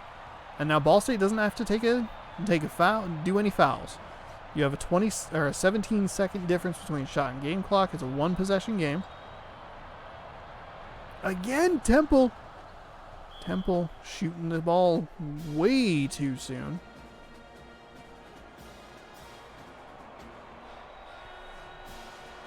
There was no reason for them to get that get that basket in. I mean, I guess if you want to take the two, good God, that card, whoa, that card will look like he was warped or something. The 3 is off. It's no good. Temple pushing the ball up court. We'll see some fouls here. Third team. Fourth, so 5 and 6.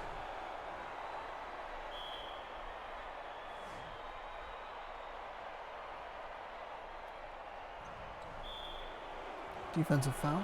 Temple ball.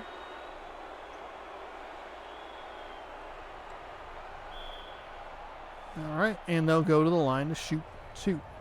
So the deficit is 4. It's a lot to ask in 21.7 seconds. We'll extend out to 6. Ball State still with a chance here. You need 2 missed free throws on the front end and 2 threes for yourself. So it's asking, you need a lot of help, but ooh, that's not going to help. Looks like Ball State will call off the Birds, and they will fall 56-50 to the Temple Owls. The Temple Owls, by the way, picking up their first victory ever in the Mascot Tournament. Temple 56, Ball State 50. Temple is moving on, and they will stay on the road to face our next, face the winner of the next matchup. And that matchup is the Auburn Tigers and the Northwestern Wildcats. So here we go. Game number 8. Northwestern with a record of 2-3. They made it to the Sweet 16 last September. Auburn with a record of 1-3. They made it to the round of 32 in the last tournament. So here we go. The final game of the day. We're going to Chicago, Illinois. Evanston, Illinois. Exactly what I said. I forgot they're a little bit north of Chicago. I was real confident in it, though. And then, just a reminder, All-American, 10 minutes. Baseline mid. Here we go with the 8th and final game of today's action. Hopefully you've enjoyed. Had some good finishes. That was a good game. Not the most solid finish, but a pretty good game throughout. Northwestern, very popular team here in this tournament. Is going to go all the way to the rack after winning the opening tip, and they'll take a 2-0 lead. Northwestern had one of the more interesting games last time around. I believe it was a top 5. No, it wasn't. I believe Northwestern fell a little short. Shoot. Was it Northwestern or Ohio? There were like 4 games in a row that were all, all insanely close as Auburn ties the game up at 2, dangerously close to that sideline. Instead, he'll take it baseline, miss a little mid-range jumper. We'll see a foul here. Yeah, it must have been Northwestern. They were down by a large number of points. Northwestern was, and they almost brought it all the way back. I think they lost by 1 or 2. But Auburn here taking a 2-point lead.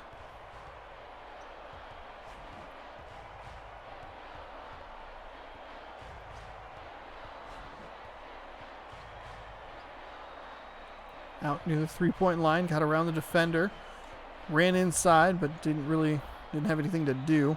Oh, Northwestern worked. Oh, that's what it was. It was teams with just a singular letter on their jersey or jacket or whatever. So it was like California, and Northwestern would be a good candidate for it. I don't know if Alabama has just an A on their shirt. I think it does, but I'm not 100% sure. It also may depend on what an athletic acrobatic shot there as Auburn takes a 6-2 lead. It also may depend on if it's in a replay or on the court. I know Syracuse, it's supposed to say Syracuse on the back, but doesn't on the floor, but when it's in a replay, it will, for whatever reason. Anyway, we have a 6-4 game here with about 2 minutes gone. Northwestern, if they win, they stay home to face Temple. Owls and Wildcats would be a good-looking matchup. They have to get past these Tigers first. Nice little shot that hung out on the rim for a little bit and did eventually drop. Oh boy. I already feel it, and it's only been one part. I don't know if I'm going to be able to get 2 done on Monday. Part 6 is going to be just an absolute mess. Shot is up and it's good. So Auburn up 10-4.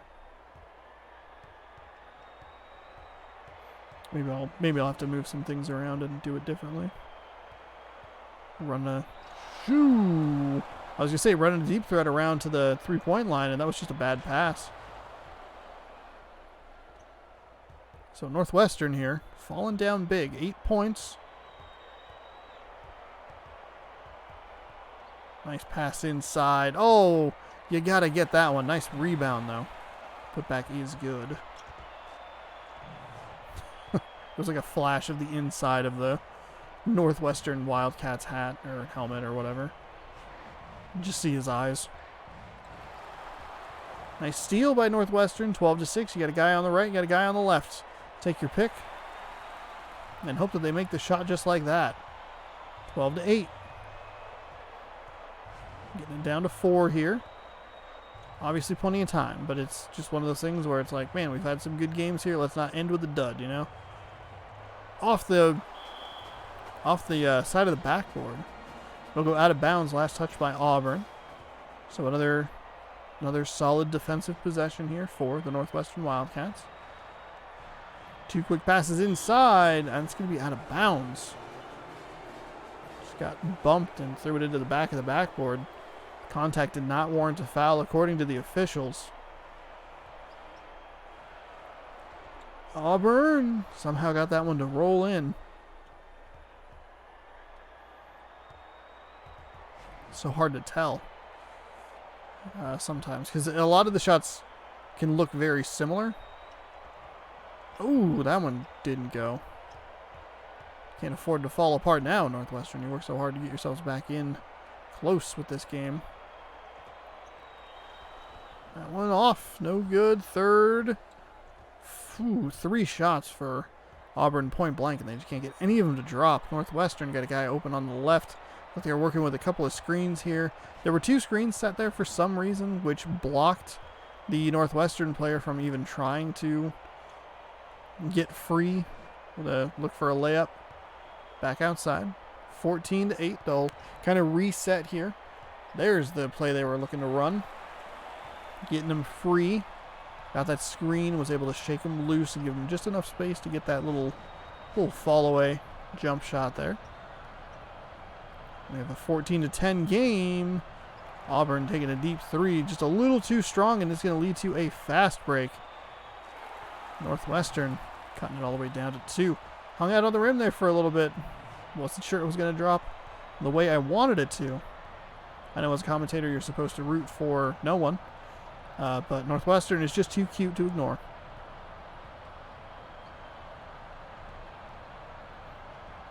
Shot is up and good. So Auburn back up by 4. Still early in the game, but Northwestern doing a good job at making sure that Auburn's not getting too far ahead. Got this little issue over here. Passed out of it. Tried to find a little space. Good defense by Auburn, but a better find by the Northwestern offense. Tried to shake the defender and get loose down to the baseline. Didn't work. 2 quick passes inside. Northwestern gets a hand up. Affected the shot a little bit, and it's going to be another fast break opportunity.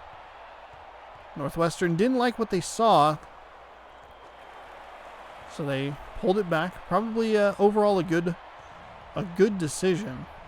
The block went to the offensive team. The offensive team made a shot, and we are knotted up at 16 with 3:45 in the first half. And I can't even finish that long-winded sentence before Auburn retakes the lead.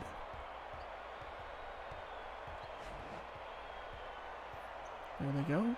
Running a three-point specialist. Not a whole lot of room to get a good look.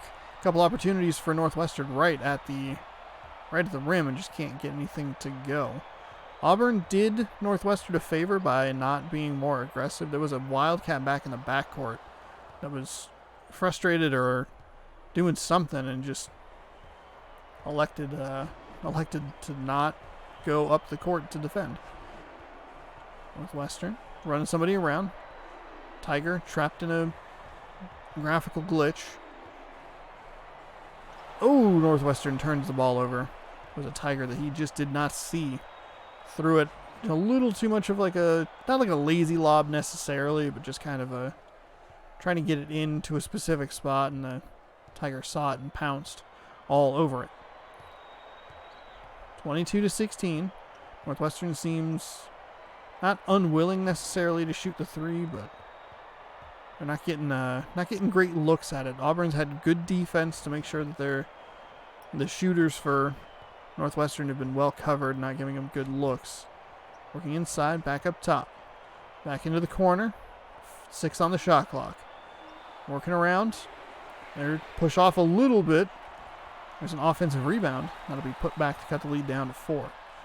I don't know if they really necessarily wanted a 3 there, or they were cool with just shot clock winding down, get something going. Northwestern, your defense is terrible in that play. Just unbelievably open.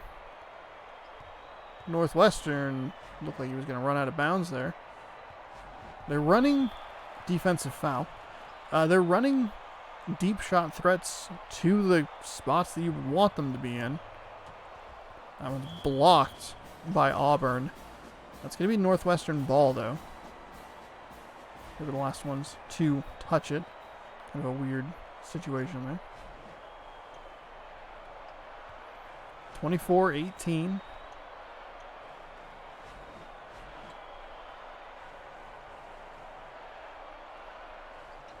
Flip inside.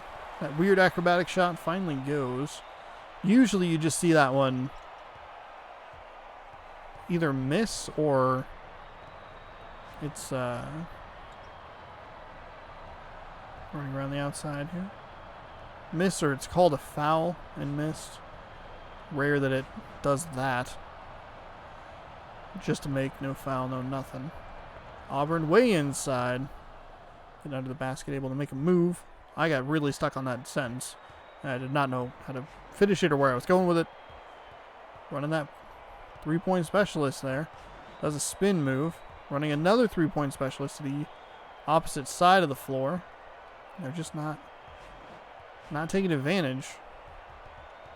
Auburn defense done a great job. Northwestern also just doesn't seem interested in the three-point shot. 9 seconds to go here. We'll see if they end up kind of having to take one because the shot clock is winding down. They're in the corner. Nails it. Cuts the lead in half. 26-23 as we approach halftime. It's right in the pocket of the Auburn player. And with 3 seconds for them, they'll take a three off the right iron. No good. Northwestern will start on defense first because they got the ball. Auburn with their three-point lead can stretch it if they want. They do. 28-23.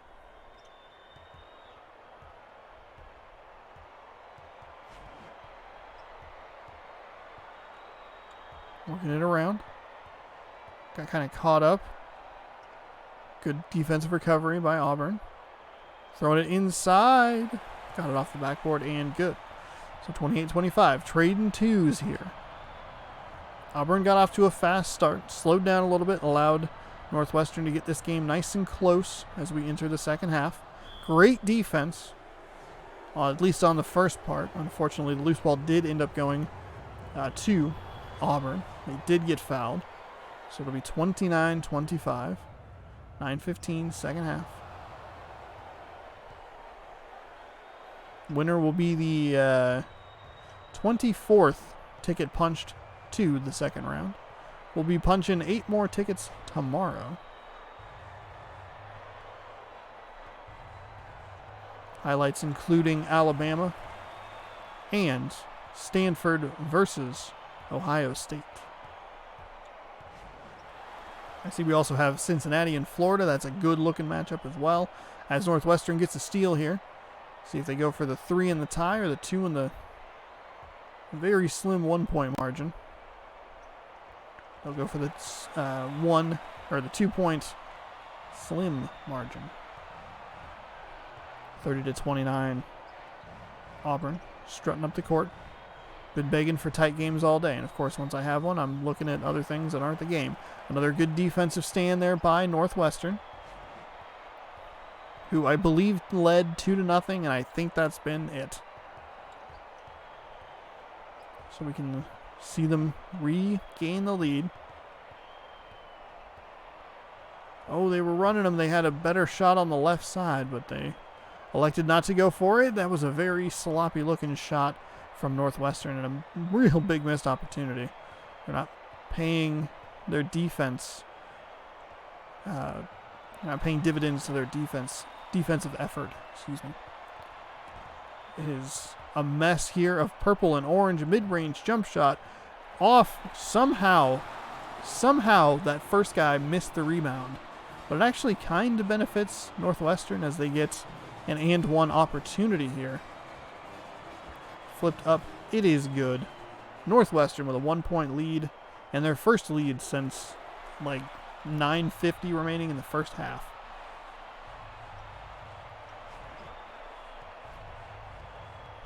And it looks like they'll work with a little bit of a full court press here. And it works. It beautifully works for them. Getting Auburn to step out of bounds. I'm sure they were getting close. I was actually just trying to look at the clock as he walked out of bounds to see how close he was. You can pass out. You got a wide open 3-point shooter right there. He's feeling it. He's pulsing, doing whatever. Inside, back out. Oh, that was a bad pass. They got away with it once, going that way. Auburn. Somehow that did not go down. He warped. He used his magic powers. Warped in a weird way. Oh, Northwestern. Northwestern with a nice shot in there. Left-handed finish, looks like.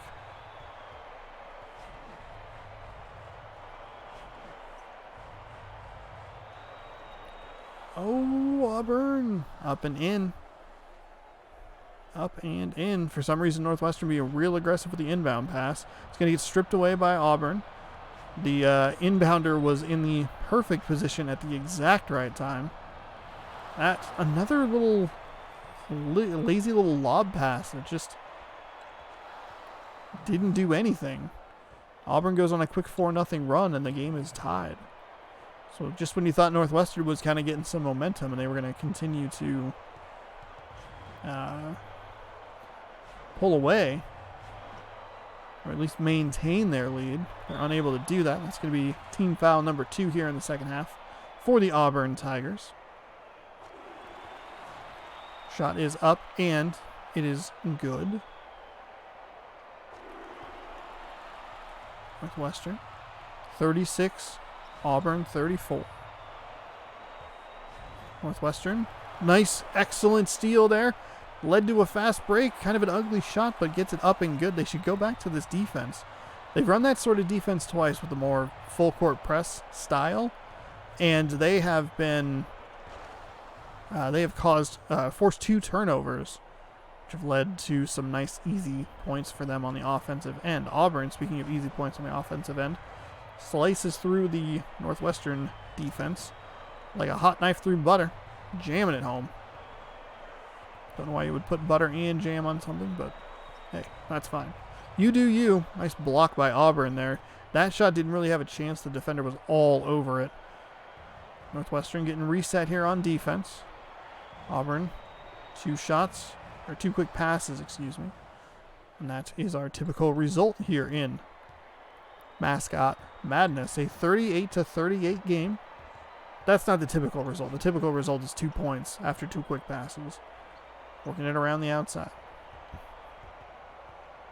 There's a crowd of people in that area. They all dispersed and moved to the same general, in the same general vicinity of each other. There's a whole mess of stuff going on, but nobody on Northwestern able to get free. Getting close. That one's just going to be another turnover. The turnovers here in the second half for Northwestern have been not great. They forced some good turnovers on Auburn. They've also given the ball away a number of times on cross-court passes, lob passes. Not what you want to see if you're a Northwestern Wildcats fan. Working it around. Too strong off the left iron. Auburn back on offense. Up 2. There wasn't any Northwestern defender in the area. Center, number 52. Going to get injured here.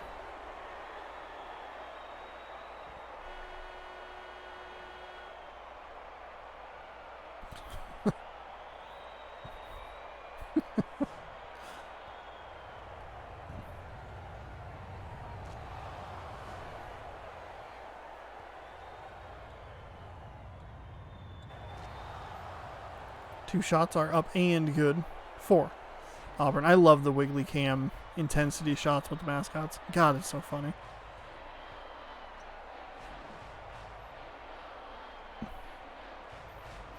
Auburn got back in this game. Not that they were ever out of it, but they have they were down 4, got up 4, so +8 over a pretty short amount of time.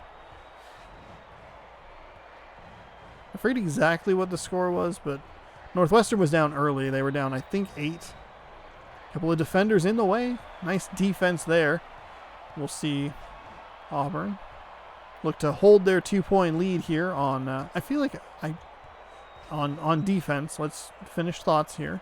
I feel like sometimes I sound like a badly stitched together 2003 commentator. Auburn runs down the court. Northwestern has an opportunity to tie. Upper body injury for number 52. That was the one thing they had.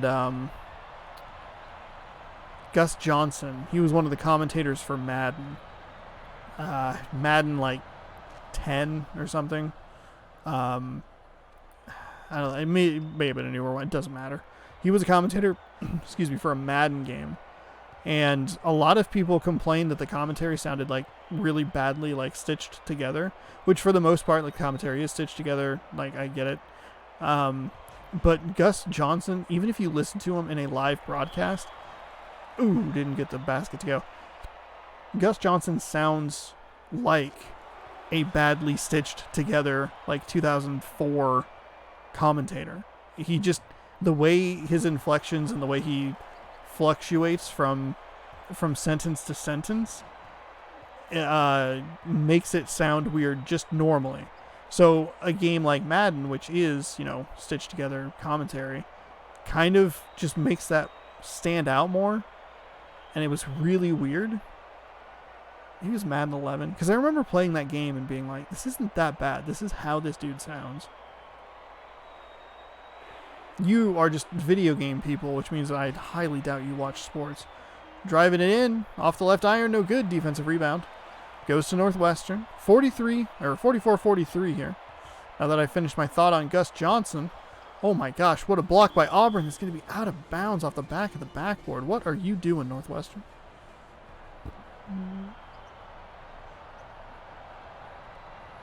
Two quick passes inside. Excellent defense. Third team foul for Northwestern. Take the foul there. Oh my gosh, I thought everything he was in was badly stitched. Yeah, it's just how he sounds. Watching him live is... I think he works a lot better for basketball than he does for football. 1 point game here, 44-43. He matches the style of basketball a lot better than football. Because that was his rise was March Madness. And he is incredible for March Madness.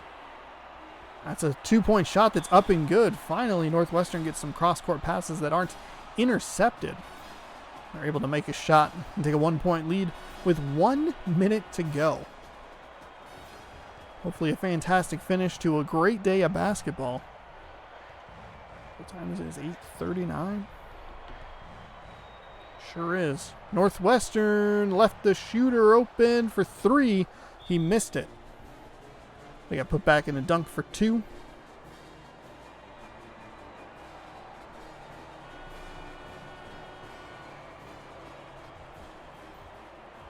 All right, 46-45. Northwestern.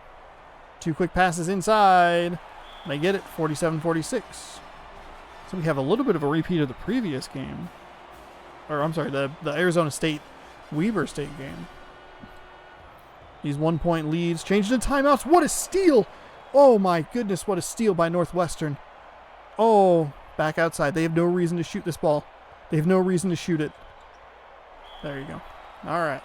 So start to see some defensive fouls here. A couple opportunities for Auburn.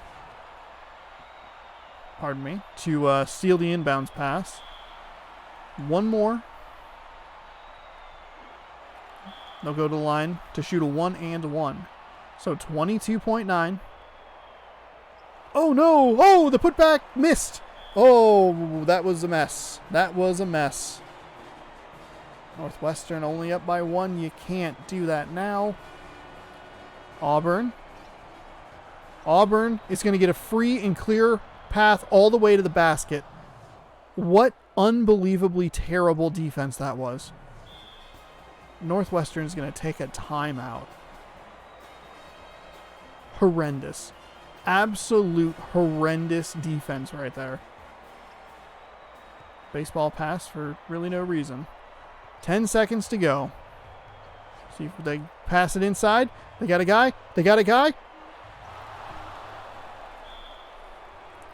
Why? Why? Fuck. You idiots. They turned the ball over so many times in the paint. They're not even going to be able to get a shot off. There's going to be no time on the clock. Absolute heartbreaker of an ending. What an atrocious, 30 seconds that was for Northwestern. You missed the free throw. Fine. You missed the putback. Okay, not great. The most unbelievably easy layup I have ever seen in crunch time in a basketball game or in Mascot Madness. And then you throw the ball away again inside the 3-point area. And that is what lost you the game. Northwestern loses in heartbreaking fashion to Auburn, who will head home to face Temple, who won the previous game. So Northwestern, we'll see you next year. Your record will now be 2-4. Frustrating. Very, very frustrating.